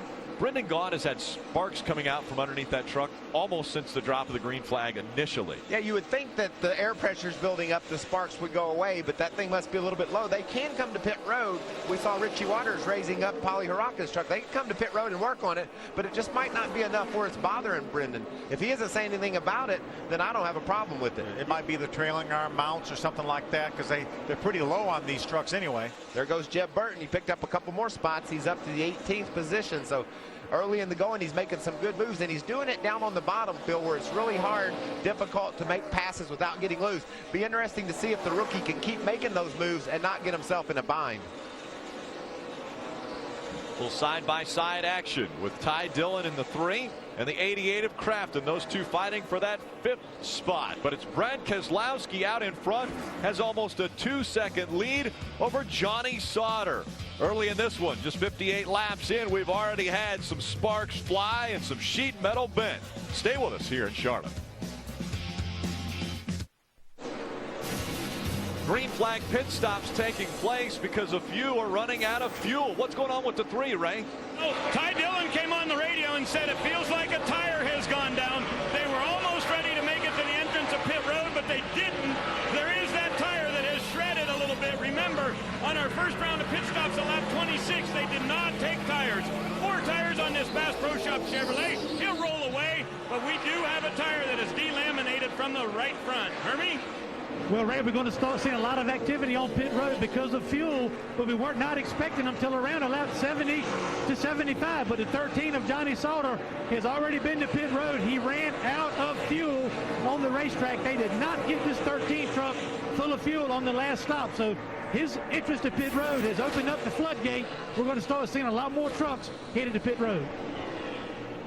Tire issues early for the 3 of Ty Dillon. You know, Hermie reported that at the beginning of the show, that we saw some wear in practice. This is a veteran move, too, by this kid. He felt something go wrong with the right front. He knew he had a problem, got up high. But then when he gets to turn 3, he can't get down to get to pit road. So we had a great move. And look, his teammate almost runs him over. We had a good move by Ty by recognizing he had a problem and slowing down. But then he didn't have the ability to, because the tire was tore up, to get to the bottom of the racetrack. Probably tried to stay down, but didn't have enough grip in that tire to keep that truck on the bottom through 3 and 4. I'll tell you another thing that has to be applauded is we see the 19 of Brad Keselowski make his way onto pit road, as well as Matt Crafton down there. Let's hear from Hermie what happened with the 88 team. Well, a scheduled pit stop for the 88, 4 tires, Sunoco fuel, and a wedge adjustment. The 19 of Brad Keselowski comes on pit road. His truck has been tight. It's going to be an air pressure adjustment for them as well. Also want to update the fans, the 31 of James Busher was on pit road about 8 laps early with a flat right front tire. We talked about in practice this morning, we saw a little bit of tire issues with some, we thought maybe too much camber, tearing up the outside or of the inside of the right front tire. But that is a serious problem. The teams, I don't think, believe they had a tire problem. They said, remember Ron Hornaday said we ran through a whole fuel stop on our tires and they're perfect. So this is a little bit surprising to a bunch of people. And the reason why I say it's surprising is because they had a chance to put tires on it early and chose not to. Hornaday on pit road now, Hermie. Yeah, the 9 of Ron Hornaday stayed on the racetrack to lead a lap. He's been a little bit free on the entry of turn 3. It's going to be 4 tires and an air pressure adjustment for Ron Hornaday. A little bit of problem on the right rear there for Hornaday's crew, and not much better on the left rear. I think everyone's going to be aware of that tire that came off of that 3 truck of Ty Dillon. So I'm not sure we're going to see much fuel only or left side tires only from now on. Not from now on. You're right, Phil. And we saw Brad Keselowski, who did left side tires early on in this one, come to pit road almost immediately after that tire issue was reported. So now out in front of the field, the 17 of Timothy Peters. Justin Lofton is up to second. Problems with the 13 of Johnny Sauter, though. Remember, Johnny's already... They put tires on it. Not sure I heard exactly what he said there, but he said something about no fuel, but tires were put on it. So we pitted on lap number confusion. 60, so Johnny's been to pit road here recently. And he stays below the we're going to spin up in turn 4. Brennan Newberry in the 14 slides once again. Third problem for that young man. Issues continue. Stay in the grass, Brennan. Don't go back on the track, please. There we go. Gets it stopped. Fourth caution comes out. Sometimes it just ain't your night. Now, turn 4 has been an issue for Brennan. Very tricky for Brandon. But you got to hand it to him. Been around a few times and hadn't hit anything. He still hasn't hit the wall. Hadn't hit much. Hadn't hit the wall. Hit Jennifer Jo Cobb. So the fourth caution comes out. Problems for the 13 truck of Johnny Sauter. He brings it to the attention of his crew back on pit road. Once again, sideways for the 14 through 4. Great job by John West Townley there. Incredibly good job by John West to avoid him. He had to really turn that truck hard to the left. You certainly risk spinning around when you have to make a move like that, but John West pulled it off. And John West Townley was right on the back bumper of Brennan Newberry. That maybe taking the air off of the spoiler, got him a little bit loose, and around he went. Sure do like the paint job on that 14 truck. They had the hood up on the 13. What was going on, Hermie? Well, the truth is, Rick, they're not sure. They're trying to make sure not to lose another lap. They were looking under the trunk of the truck to make sure there was not a kink in the fuel line or something preventing the fuel pressure from being properly getting fuel to the 13. They're coming back again. The truck is not taking fuel. They're coming back in next time by to try to diagnose what that is. Ray? Timothy Peters coming in. He said his truck is a little bit tight coming off of turn 4. Butch Hilton said all we need to do is go back to the air pressure that we started the race with. He said we'll be fine there. No adjustments to this Tire Kingdom Tundra. As far as the 6 goes, he says in a pack it just will not go, just as we talked about at the beginning, but it is pretty good in clean air. They're going to go with tires and an adjustment on that College Complete Chevrolet, and Timothy Peters will get away from here, but they said it's very important, guys, to pack these things full of fuel because it may put us in a position where we can go to the end. Well, 62 laps to go in this race. Again, you've also got to remember that the possibility of 3 green-white checkers to finish the race, but Timothy Peters comes off in front of that 6 and the 2. All-Star Week continues here on Speed. We'll be back with more green flag racing after this.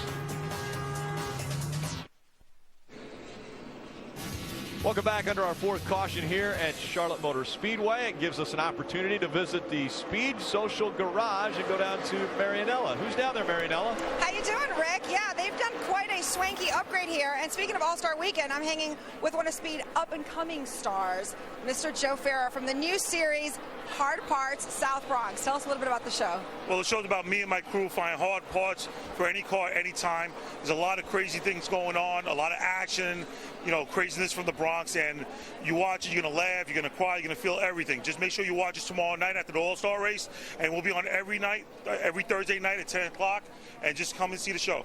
Ooh, South Bronx, that's a lot of hustling right there. Yeah, South Bronx, you know, it's intense. Running, banging, moving all the time, trying to find the part that everybody needs, and that's what it's all about. Really intense. You heard it, Rick. Yeah, it sounds a lot like this race right now. Running, banging, finding parts. A lot of stuff just happened in this race, didn't it? We had people running out of gas and flat tires, and the caution comes out right in the middle of that. 10 waiver rounds just taken by some of the competitors. A couple of the guys that were really fast early, Jason Leffler back on the lead lap was one of those 10. And Johnny Sauter finds himself now 2 laps down. So out in front of the field, it's Timothy Peters and Justin Lofton. Now Lofton's right back where he started this race, on the inside of the front row. Let's see if this goes better than the start did. I know he hasn't changed his rear end gear, so if he gets a better start, he's figured out how to adapt to it.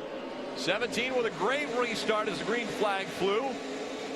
And now they're 3 wide already, coming through the quad oval and into turn number 1. How about Brad Keselowski makes it 3 wide, gets by a few trucks on the bottom. Looked like Jeb Burton had a little bit of problem getting going there. They are stacked up back there, 4 wide coming out of turn number 2. Is that awesome or what? I love that. Brett Keselowski hugging that white line as he tries to work by the slower traffic. Has a little drafting help from Jason Leffler in the 18 truck. That's an angry pack of trucks, isn't it? Look at those guys back there, 15th, 20th place, 2 and 3 wide. At one point in time, 4 wide. Oh, almost sideways is Jeb Burton. He was able to hang on to it as he was coming through 1 and 2. That State Water Heaters 27 was sideways. Well, I'm telling 1 and 2. you, he's put that thing in some really tight spots. So I hope he's able to learn from it, not wreck his truck, and be able to finish this baby. You can see right down on the bottom of the track inside of Rudeman, a little aggressive, and man, he does a great job hanging on to it. Saves the 27, keeps it going the right direction, lost a couple spots, but he'll be able to fight another day. You think guys behind him are going to give him a chance to straighten it out? They went by him on both sides. Split him on either side. You're right, Rick. That's the key to that little move he just made there. He felt what it was like to get Arrow loose at Charlotte inside of another truck, and he didn't pay the price for it. He was able to save the truck and keep on racing. So hopefully he can use that experience to get through this night. Yeah, that knowledge he'll hopefully pack away and use later if he gets in the same situation. There's Matt Crafton trying to get by Caleb Holman. Matt's in the 88 Menards Fisher Nuts Toyota now this year. Jeb's back down on the inside of another truck, so there's Matt inside right there at the Fisher Nuts on the hood. Trying to go by Brian Silas in the 99 Rockingham Speedway vehicle. The trucks that took the wave around were the 18, 31, 22, 29, 88, 30, 3, 9, and 09. So all of those trucks had just recently been on pit road to have some service done to their vehicles. Timothy Peters, staying on the racetrack, put those guys all lapped down, so the caution was timely in one sense and it was bad luck in another. They were able to get back on the lead lap, but they lost all their track position because of being on pit road when the caution came out. Brad Keselowski has worked his way back up into the top 10. He's currently running in the 9th spot. Man, there's a lot of action right now. Flying by that 32 truck of Paludo. Now goes to the outside of Jeb in the 27. And giving him quite a bit of room. Well, you can really get a guy in trouble, Rick. If you're that outside truck and you choose to pinch him down, you're not only risking the guy you're pinching, but you're also risking yourself. He gets loose, turns sideways, and runs into you. We talked about the 13 having fueling issues. Do they think they've figured out what happened, Hermie? No, they have not yet, Rick. They've narrowed it down. They're very confident that there is fuel in the fuel cell, so then it becomes a fuel pickup problem. Not sure if it's a fuel pump issue or a fuel pump cable issue, but looks like they may be having some more trouble again on the racetrack, so he'll be back to pit road. Yeah, very slow on the racetrack, now pulling over to the inside. Amazing. That's, you know, possibly one of the things I heard about some of the Cup cars running out of fuel at Talladega was they felt like the fuel cell had no vent to it, and there was actually truck cars that ran out of gas that had 3 or 4 gallons in the fuel cell. Pauly Haraka just in front of the 27 of Jeb Burton. A very close call there as they went through the quad oval and through 1 and 2. If you don't see enough action, just follow Jeb. He's in the middle of everything. Pauly just came right across his nose, and then Jeb drives back to the inside of him. These guys are after it. Ray, what's going on with the 27? Well, guys, that truck's been a little bit tight throughout the night, but keep in mind, State Water Heaters came on as a sponsor with this team, and they said, we'll do the first 6 races of the season. Jeb's father, Ward, drove at Daytona. Then Jeb has been behind the wheel, and one truck gets sideways. Is he going to save it? Down into the corner. He slides up. He'll make contact. He also catches the 31 of James Busher as he went up the track. Again, that's Haraka in the 5.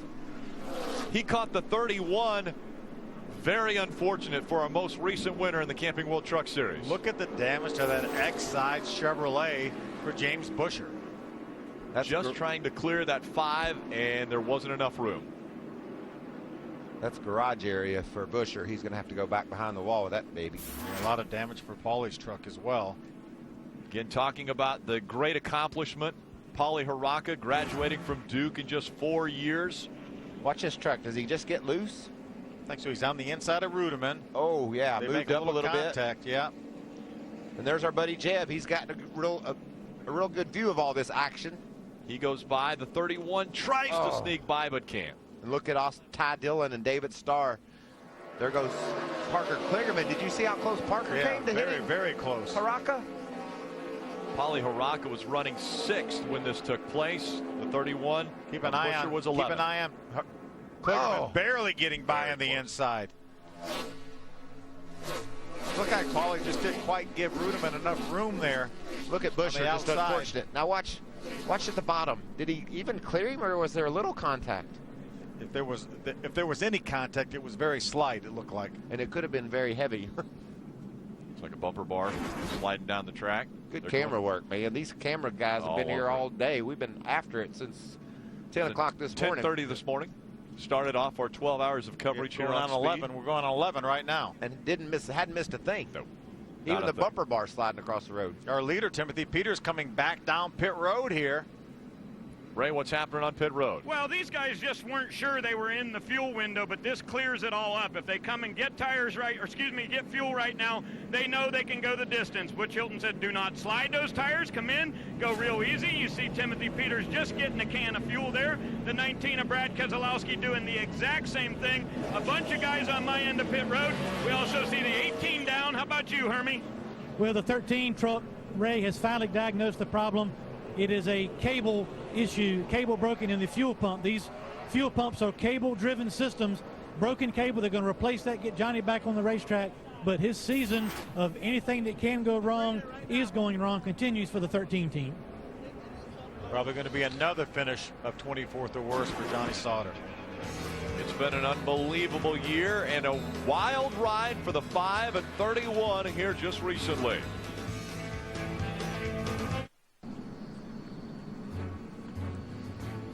Tomorrow the stars come out, your gloves come off for the NASCAR Sprint All-Star Race. You'll only see it on Speed.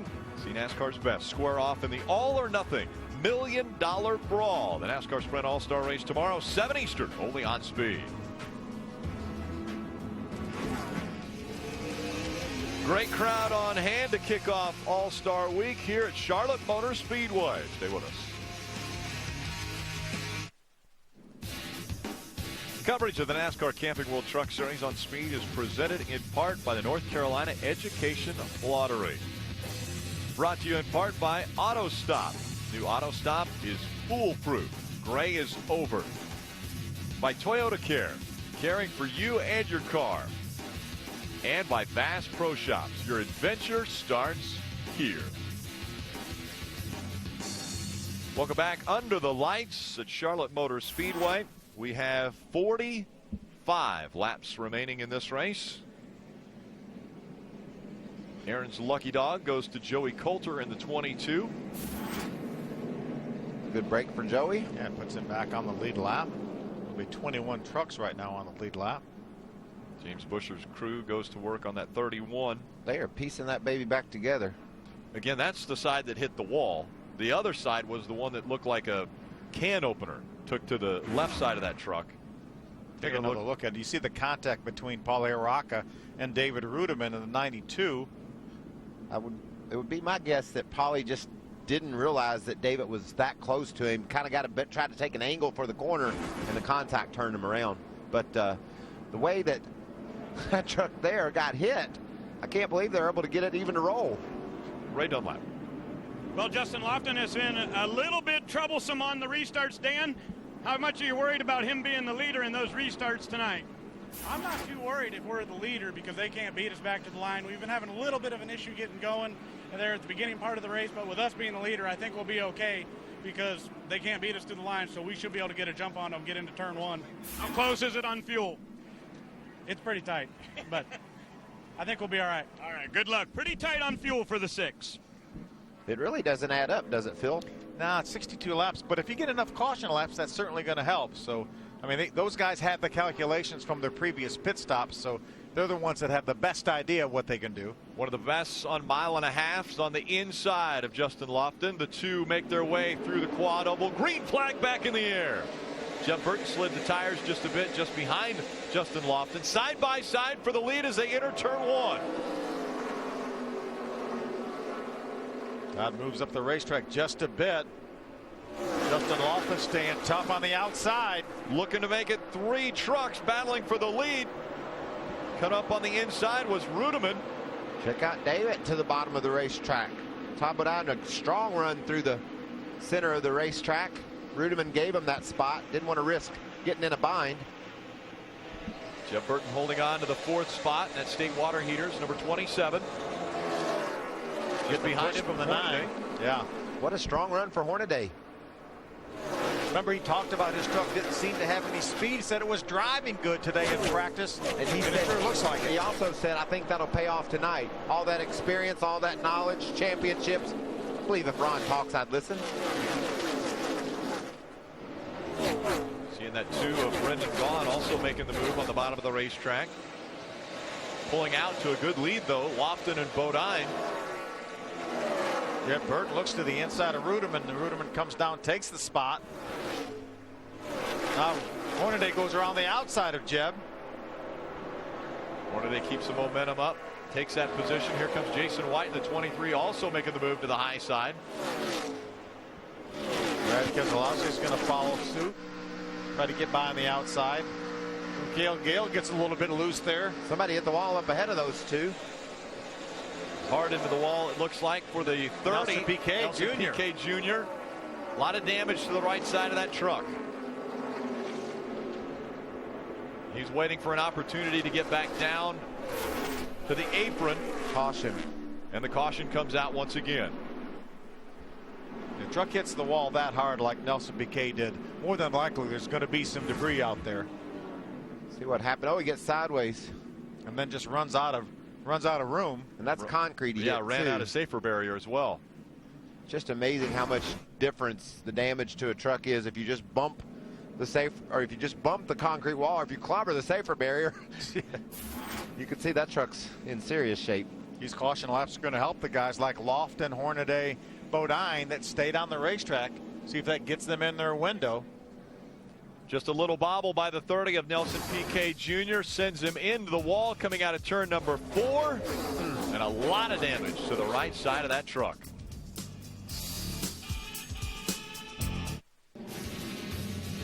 And we're under our 6th caution here at Charlotte Motor Speedway. It gives us an opportunity to catch up on what's happening in the social garage. Let's go back to Marianella. Hey, I've been monitoring what the drivers and the wives have been tweeting about, so let's dive into the world of Twitter and take a look, shall we? Our first tweet from, I think it's a wife. Yes, it is. Sarah Peters. Tomorrow's our 5th anniversary. I told Timothy Peters, all I want is a trophy tonight. I don't think that's too much to ask, do you? I definitely don't think it's too much to ask. No pressure there, Timothy. And the next tweet, from my buddy Samantha Bush. Big Kyle and little Kyle watching the truck race. Oh, he's so adorable. And if you follow Kyle Bush, you can see him. He's got another picture of little Kyle. He really is the sweetest thing. Back to you guys. I twittered a picture of the faulty cord that broke while I was trying to talk to Brad How did it Keselowski. become a faulty cord, or it wasn't operator error? Did it break? It broke. It broke. That's your story? Justin Lofton enjoying the fact that he might be close on fuel, but these caution laps are helping him out.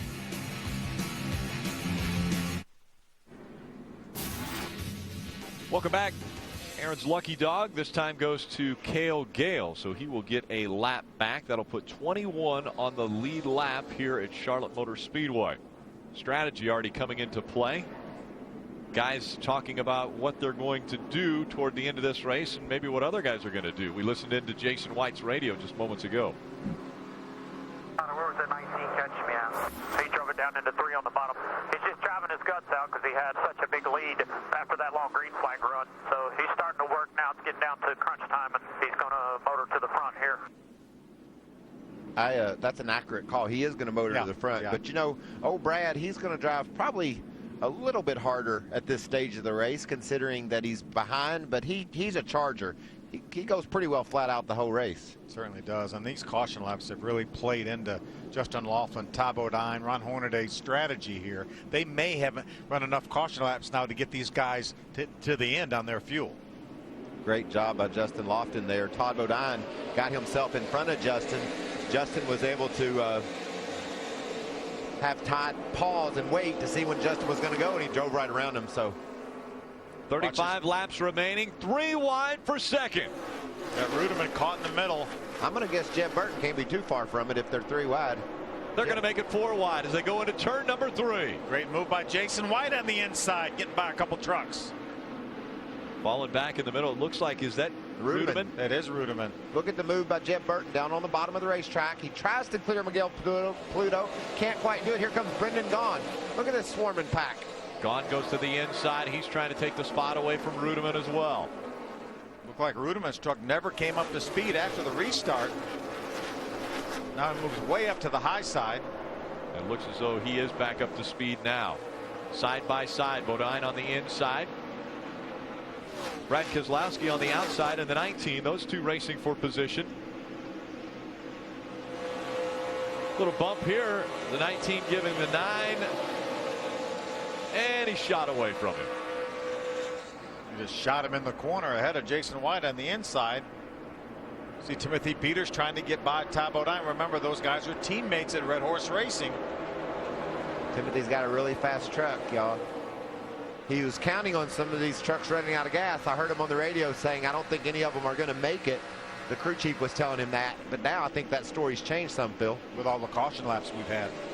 Jake Crum just in front of that 88 of Matt Crafton on the inside. Parker Kligerman in the 29.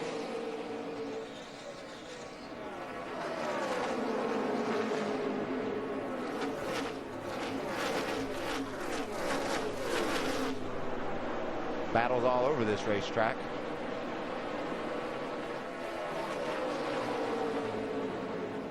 See Johnny Sauter, right side of your screen, is back out in the action. A number of laps down, being shown 7 laps down right now with that fuel cable issue. And someone asked me, explain fuel cable. I mean, what is the situation? Why they've got a cable situation that is pumping the fuel for these trucks? Yeah, there's a cable that goes all the way from the back of the engine to the fuel cell where there is a fuel pump, and that's the type that's what 4 or 5 years, Michael, we've gone to a cable-driven fuel pump, and trouble in 4. Guess what? The 14 of Brendan Newberry. We've seen that a few times. That's 4 times now for Brendan Newberry. He slides. He's in the grass. No caution still coming out as he's trying to get through. The quad oval battle for second continues. Hornaday on the inside, Keselowski on the outside.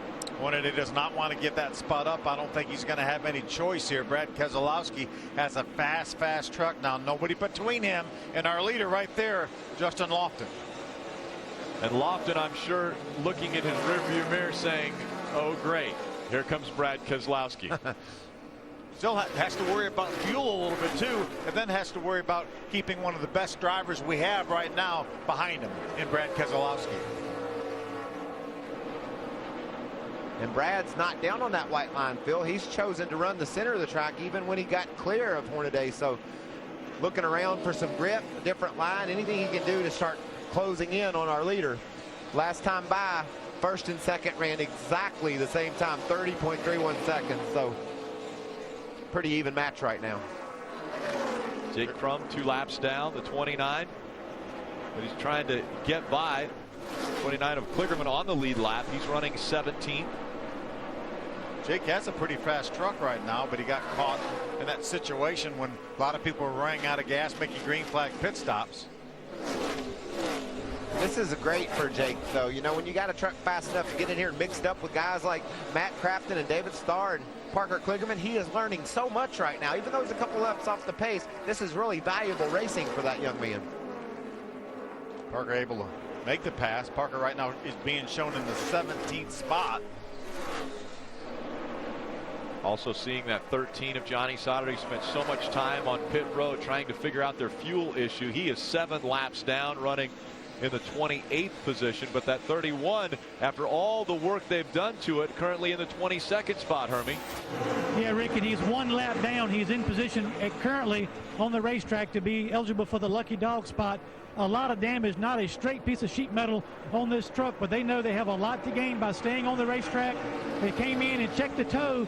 Last time we were on the caution, they checked the rear end housing. They think they got all the tire rubs straightened out right now for Buescher, but right now just trying to nurse his way to the finish and protect his position in the points.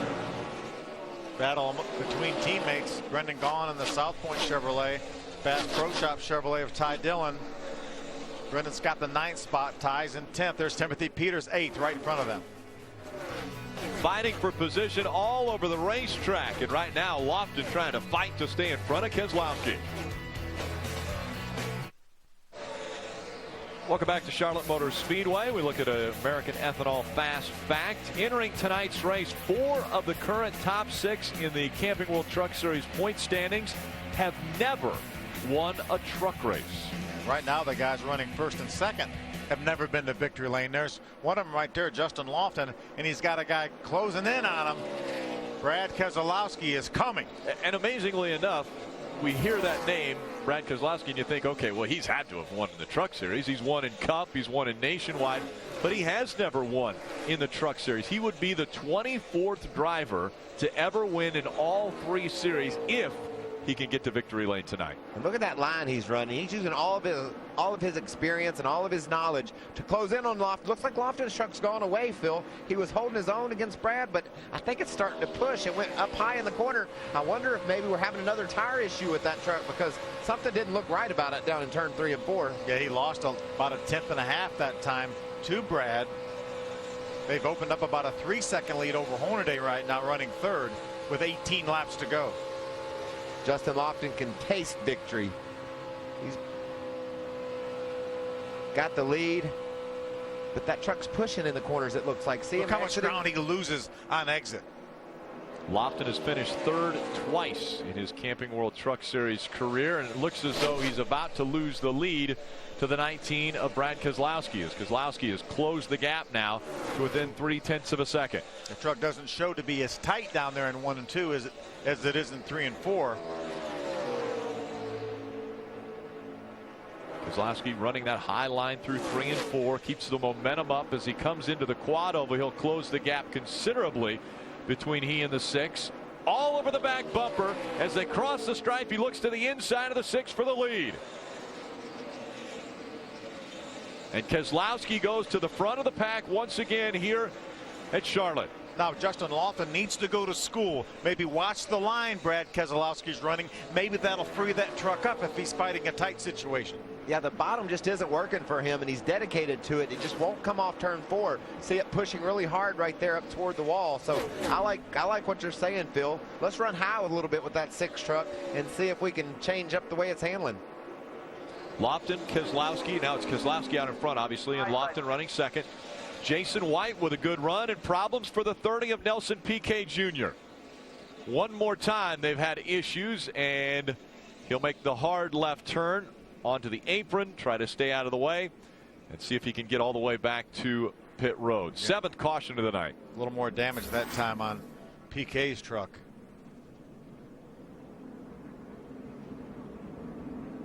And we saw earlier Nelson Piquet Jr. getting into the wall on that right side and doing a lot of damage. Now it continues. I know somebody right now is glad to see this caution flag, and that's Jason White. We saw him running 5th just a few laps ago. He made his way by both Hornaday and Bodine to move up to the 3rd spot. And that's the truck in second, Justin Lofton. He's fading. So Jason White now is going to be able to taste victory. So I can get these guys.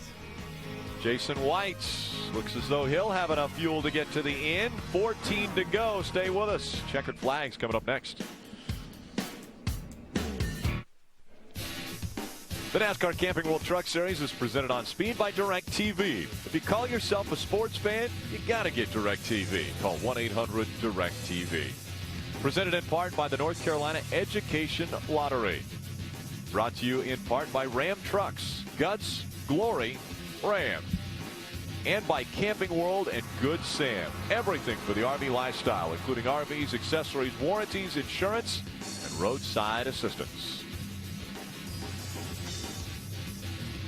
When they go by the next time, it'll be 12 laps of racing to go from Charlotte Motor Speedway. We are under our 7th caution of the night. This one coming out for the 30 of Nelson Piquet Jr. Once again getting into the wall. Brad Keselowski in front of the field. Lofton, White, Hornaday, and Bodine making up your top 5. Then it's Leffler, Jed Burton, Ty Dillon, Timothy Peters, and Joey Coulter, your top 10. Remember, Jason White running 3rd right now had a win just a little bit over a week ago in Myrtle Beach. Yeah, but he didn't have no back tires. There was a lot of sparks that night. Sparks flew in Myrtle Beach. Yes. There's Jason. He's been close, Phil. He's been at the restarts at the end of these races with a shot to win. He's got another one here. You learn from the mistakes or what didn't exactly go the way you planned in some of those losses. So I know how bad he wants it. He's my buddy, and he's got a heart of gold and just loves this stuff. It'd be cool to see him put a little heat on Keselowski. They're going to get the trucks lined up 2 by 2. We'll take a quick break and be right back. Welcome back. June 1st on Speed. The NASCAR Camping World Truck Series faces the danger of Dover. That's right. The mile-long concrete monster is known for thrilling fans and crushing metal. Don't miss the NASCAR Camping World Truck Series from Dover, June 1st. Now, I'm going to tell you, go ahead and take the day off, or at least the afternoon, because that one will air live on Speed starting at 4:30 Eastern. It has been in the past a tape-delayed race. It is live this year. You'll want to be there right in front of the set for it. Winning at Dover, racing at Dover is one of the most thrilling tracks we have because you just have so much speed on that 1 mile track. These trucks put on a great show. Speaking of a great show, 10 laps to go at Charlotte. Keselowski on the outside, Lofton on the inside. Green flag goes back in the air. We're back underway. Ooh, Lofton and Keselowski make some contact. How about Jason White pushing Lofton by Keselowski? Looked like Brad Keselowski didn't come up to speed as quickly, and so the pack packed up behind them. And as you mentioned, Jason White pushes the 6 out to the lead, and White running second. But here they are, 3 wide for second. Keselowski gets back by. Boy, Jason did not want to be in the middle. Man, he fought his way out of the middle, too, crowding Ron Hornaday, but keeping his momentum going, and that's a lot better than being in the middle, how it all worked out. 9 laps remaining. Lofton in front. Keselowski running second. Bodine, White, Hornaday, your top 5. See Ty Dillon up on the high side of Jeb Burton. Caution's out. Caution comes out one more time. We've got debris on the racetrack. Looks like a bumper bar off. We're hearing James Busher's truck, the 31, which will be very opportune since he's the guy in line for the Aaron's Lucky Dog again. See Jennifer Joe Cobb right into the back of. And that's an argument. Yeah. Looked like James brake checked, JJ. Watch the this. Close call here between White and Keselowski. Could that have done some damage to that left front tire of Brad Keselowski? Look how close Jason was to wiping out right there. The thing bounced over toward Todd Bodine, and now look, he's going to head the other way. Just barely clears Keselowski's truck right in front of Hornaday. Oh. What a great angle, guys. Again, the camera shots are amazing. The coverage is great. And we've been at it for 11.5 hours. You know what? We also had the opportunity to listen into the radios. We just heard moments ago from Jason White. Let's listen to what he had to say. FYI on the 6 or the 9, I think you're going to be cutting it really close on fuel, so just be aware of that at any time. Now that the 19 pitted when we pitted, so he should be good. He's talking about Lofton and Hornaday. They pitted back on lap number 72. Actually, Hornaday back on lap number 68. You know, Ray, we've talked a lot about these top 5, but how about in 7th, Jeb Burton? What a night he's having. I've been so impressed, Ray. It's been awesome. Yeah, and how about starting 21st and getting up there? Right before Paulie Haraka wrecked, I started to tell the story that State Water Heaters had come on for 6 races. That'll take us to our next event at Dover. But from that point forward, it appears right now that this 27 is not sponsored, and if they don't get funding, they won't go to the racetrack. Mike Hillman Sr. said, we only go if we can go with a shot to win. So tonight, Jeb Burton trying to show that they've got a good team, a great driver, and they need some sponsorship to continue after Dover. Well, one guy we have talked about a few times, a Ram guts and glory. We want to talk about one more time. Coming out of turn number 4, you got to have guts. You know, we go to Pocono in August to run these trucks, and it's only 3 corners. If this racetrack was to be 3 corners, it would be a lot better for Brendan Newberry. Yeah, that 4th turn is just causing him all kinds of trouble tonight. He has had issues coming out of 4 times this evening. So Our Ram Guts and Glory goes to a guy who's had the guts to stick it out of Bakersfield, California.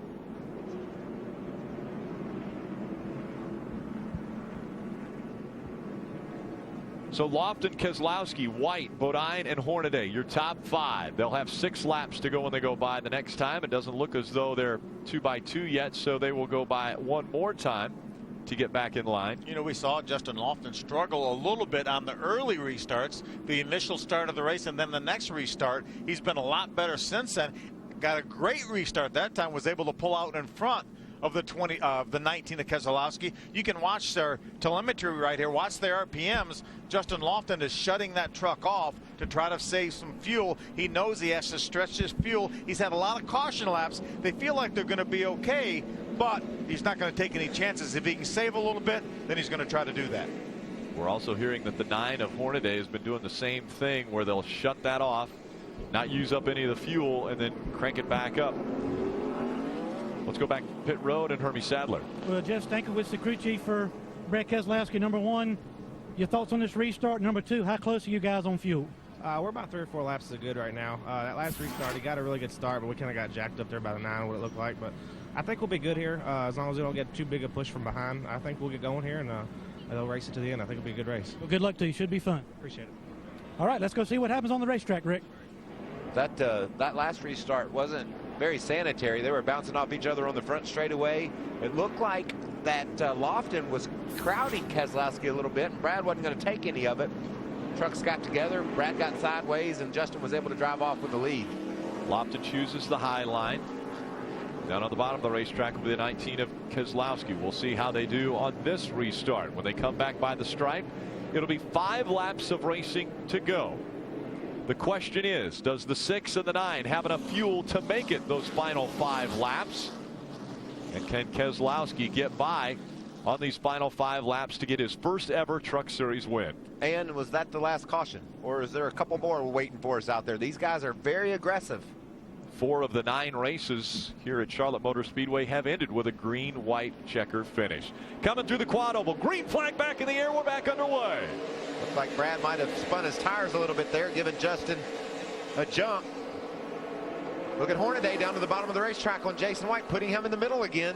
Todd Bodine working for second now. Up the track goes Keselowski, 3 wide. He's in the middle. The pass on the inside by Hornaday. Great news for Justin Lofton. Look at the lead he's pulled out while these guys been racing 3 wide. Look at that push, though, that Brad Keselowski gave to Todd Bodine, pushed him right around Hornaday. Almost sideways is Hornaday as they continue to battle through the quad oval. How about Jason Leffler coming into the picture once again as he's running in the 4th spot? See Jason White on the inside of Hornaday. Under 4 laps of racing to go. Lofton has never won in the Camping World Truck Series, out in front of the field by 0.3 of a second. This was the close call by Hornaday on the right side of your screen. Great save. He could have taken out a lot of trucks right there. Bumping and banging as they go through the quad oval. 3 laps of racing to go. Man, this is tight. Ty Dillon on the high side, Jason White on the inside. Those 2 battling for the 6th spot. You know, we saw Justin Lofton's truck struggle a little bit when Brad Keselowski caught him earlier, but it looks like the caution laps have allowed his tires to cool, and his truck looks better now, Michael. And look at Keselowski. He's dedicated to that high line. He's making a good run on Ty Bodine, but couldn't quite get there. 2 to go. Bodine holding on to the 2nd spot. 2 laps of racing. 3 miles to go from Charlotte. Lofton 3 miles away, and they're 3 wide fighting for position. Jeff Burton on the bottom of the racetrack. They make it through 1. Can they make it through 2? They do. 3 wide coming down the backstretch. 4 second. Keselowski's taking it away. He has little over a lap to go. Can he reel in the 6 of Lofton? Lofton wants to get to the line. He take that white flag. The gap when they get there, 0.3 of a second. Can he make it up in 1 lap? It would be a huge increase for Keselowski if he's able to reel in Lofton. He's going to go to the high side when they get to 4. He likes it up there. Justin's been running low. Where will Justin go? Fuel also an issue. Will he have enough to make it all the way? Justin Lofton has the lead, coming through 3 and 4. Coming out of turn number 4, Lofton Keselowski, and Lofton is going to win at Charlotte. Lofton gets his first win in the Truck Series.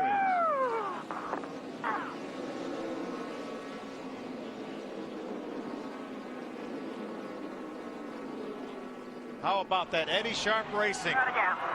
And we're out of gas. We're out of gas. Dan, I am so proud of you, buddy. Awesome, Wow. guys. Awesome. How cool is that? That was Eddie Sharp. Out of gas on the Talking to his cool down team. lap. What a great job by Justin Lofton. Another first-time winner. 3 out of 5 this year. 5 different winners to start off the 2012 season, and 3 of those 5, it will be their first time to victory lane. A lot of people applauded Eddie Sharp when he made the all-in comment about, I'm going to go truck racing. Bought a lot of equipment from KHI, and now they will make their first trip to victory lane. Let's go to pit road. Ray Dunlap. Well, how about 5 races and 3 regulars from the series with first-time wins? Guess what, Dan? You guys are going to victory lane. I just can't believe it, man. We've been working so hard at this. We've worked all year to try to get to this point, and I'm just so glad that we finally got there. I mean, Justin's done an awesome job in the College Complete Speed Energy Drink Chevrolet tonight, and I couldn't be more happy right now. I'm ready. Congratulations. Go enjoy victory lane. This is going to be a good one, guys. They have been talking for the last couple of weeks of saying we're good enough. Now they've proved it. Awesome job. And you really have to take your hat off to Eddie Sharp. He went out on a limb. He bought enough equipment from Kevin Harvick to field 2 teams. He's got Cale Gale and Justin Lofton.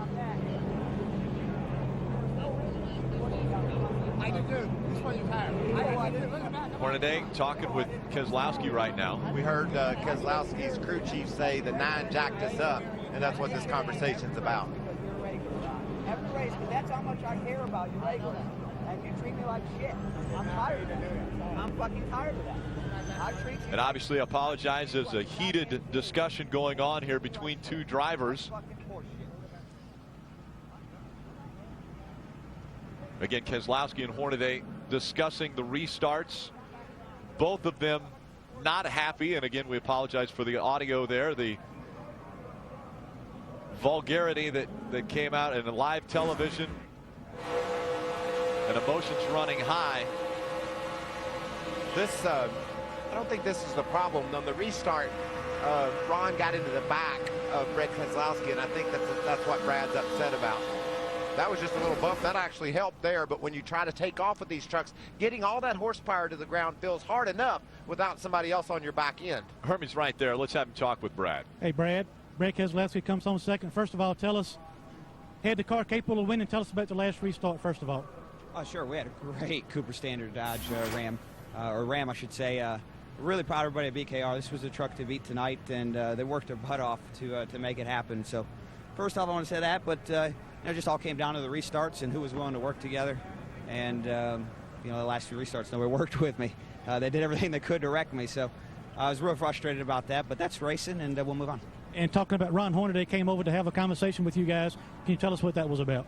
Oh, I just told him I take care of him all the time in these races, and I respect him, and he shows me none at all. So I'm just going to have to stop respecting him. That's just the way it's going to have to be. So I hate to do that because, he's a regular, but, I've respected him now since the beginning of my truck career, and now I'm fortunate to be where I'm at, and he doesn't show it back, so I feel like I don't have to be there. I just want to make sure he knew that next time we're racing each other. That's Brad Keselowski. He finishes second. And disappointed with the second place finish because he was so close to getting his first Truck Series win. And from one end of the spectrum to the other? That's right. You're looking at a guy that's going to be as happy as he's ever been in his racing career, winning a NASCAR Camping World Truck Series race at Charlotte. Justin Lofton gets his first career win in his 55th start. Let's go to victory lane. Well, here he comes, climbing out of that number 6 truck. Lots of question marks tonight as to whether or not the restarts would be possible. The first 2 didn't go very well. Speed Energy Drink comes on board this week. That's some pretty good timing. And you and I talked earlier this week about Wednesday night, and I said, would you rather have consistency or would you have a win? And you said a win's what it's all about. Guess what? You finally got one. I know, this is amazing. I really don't even know what to do. This day's been coming for so long. These guys right here work their butts off week in and week out, and I want to thank them. I want to thank Dan from College Complete, Chevrolet, Speed Energy, my parents. Most of all, Eddie Sharp. He's up on the roof, and I don't think he's down here yet, so this is just amazing. First start of the night, Justin, you are second. You drop back to about 12th. Second restart, you're back to 20th. How worried were you? I was worried the first two restarts we had. We're trying some different stuff, the gear ratios and everything, and it just, I didn't know how to start, and I needed clean air. This truck is fast, and it wanted to lead, and everyone saw what it can do when we got up front. We need to bring the trophy in. Come on, let's go get some hardware here. Justin Lofton gets his first career win in Camping World Truck Series, and Eddie Sharp's so excited because it's right here at home in Charlotte. And the celebration is going to continue for quite some time for that young man. That's a great night. Obviously the drive of the night, he won the race, but another cat that had a heck of a drive was Jeb Burton. He got himself in some binds, worked his way through it. A lot of young talent in this truck series. We'll hear from more drivers when we come back to Charlotte.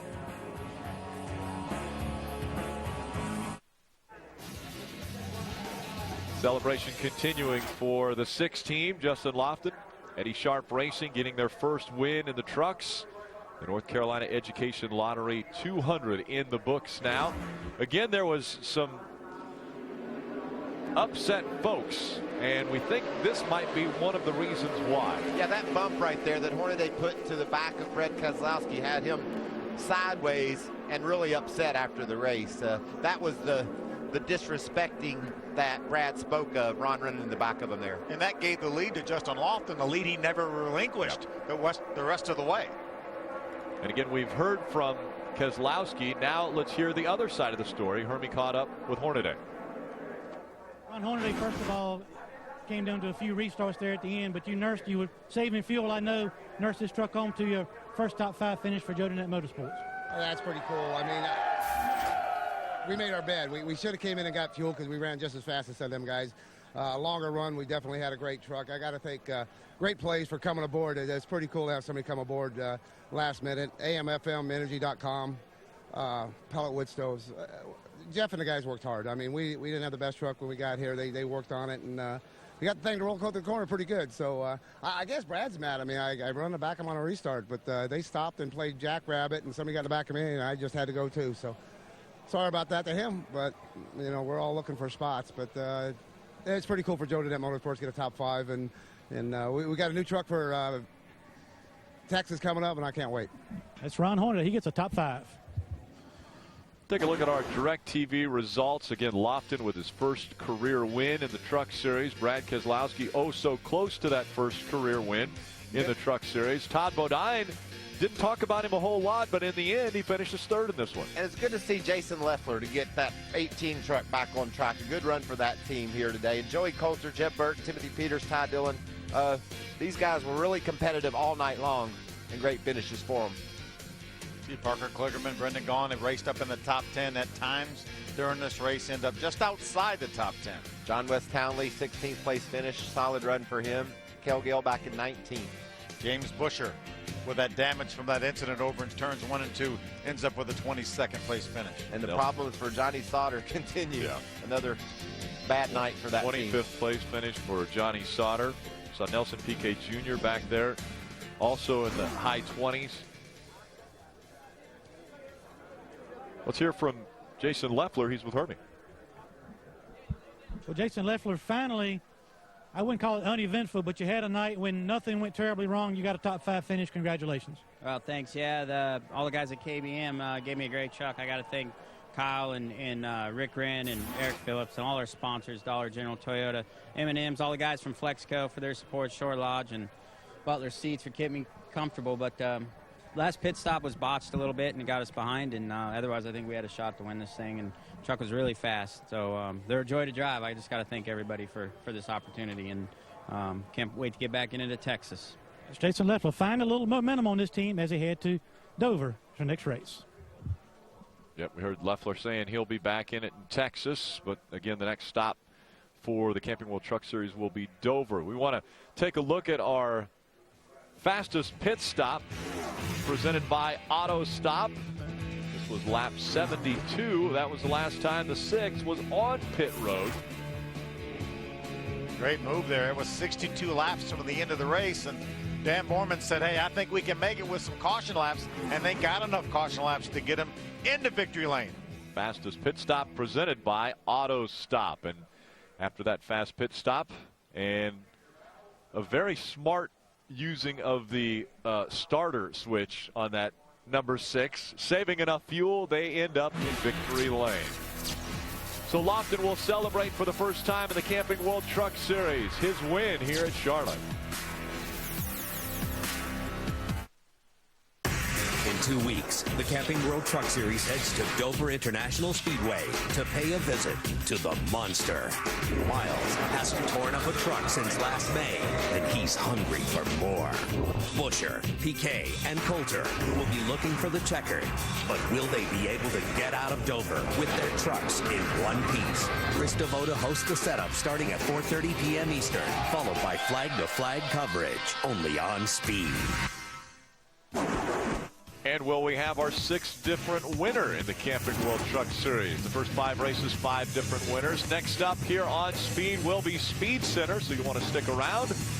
Let's hear from the winning owner. He's standing by with Ray.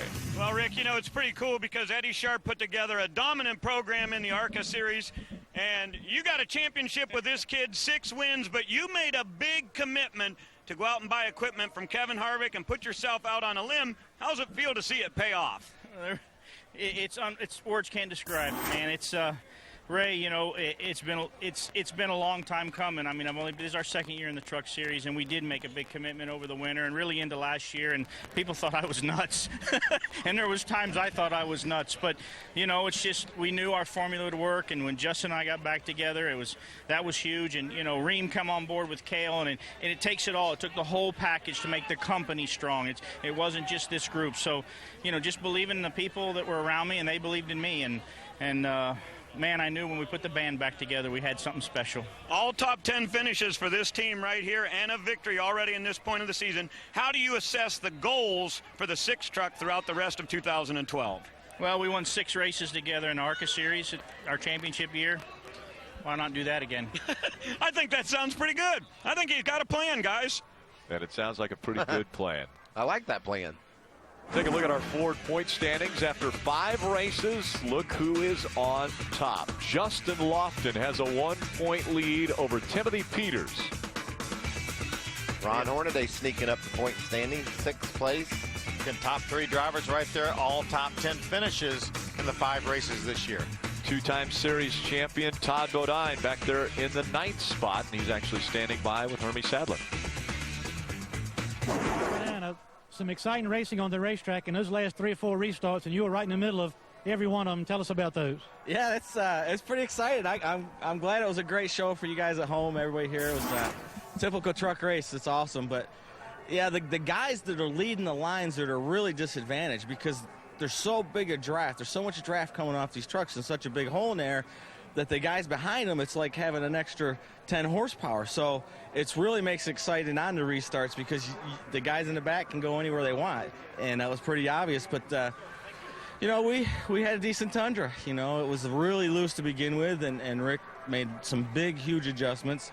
Got it really good, and we went one step further and got it a little too tight. So, yeah, it was a good night. I mean, I'm not going to complain. We didn't have the truck we wanted, but we got this Toyota Care Tundra up and got some TV time and had some fun. I had a lot of fun, so that's the main thing. Well, we see you at Dover. What's the future of this 11 team moving forward? Yeah, we're going to go to Dover. You know, we got some things happening. You know, Janet's been working really hard getting sponsors and working on it, and we got a lot of things going on, so stay tuned. That's Todd Bodine. He will be at the next race at Dover, coming off a good run here tonight at Charlotte. Bodine will try to take on the Monster. And as I mentioned, could we have our 6th different winner of 2012 when we go to the Monster Mile at Dover? We absolutely could. Different winners, 10 out of the 11 races, so I think we can go 12 for 13. You think we can? I like your math. That sounds good. But look at the guys that haven't won yet this year, or in the last 10 or 12 races. You know, you got Bodine didn't win last year for the first time in his career. You've got Jason White, who's getting better and better, knocking on the door. Ty Dillon, another top 10 finish, and all top 10 finishes this year. So we've got a lot of characters there that could get that win. Parker Kligerman just outside of the top 10. So you're right, Phil. Probably a better chance that it will be somebody different than not. Absolutely. Do want to compliment everyone on speed, behind the cameras, in front of the cameras. A long day, 12 hours wrapping up here, and everyone did an excellent job. So thank you, everyone, for taking care of us and bringing us all these great shots as we were able to enjoy the whole day here on Speed. What a great race it was, too. These guys were battling side by side for the lead and for 20th. There was battles all over the place. Started out a little bit of lights here in the area, but then under the lights, the sparks were flying and the sheet metal got bent up. 2, 3, and 4 wide at times for positioning. But in the end, it was fuel conservation and a strong run by the 6 of Justin Lofton, grabbing his first win in the Camping World Truck Series. Speed Center's next.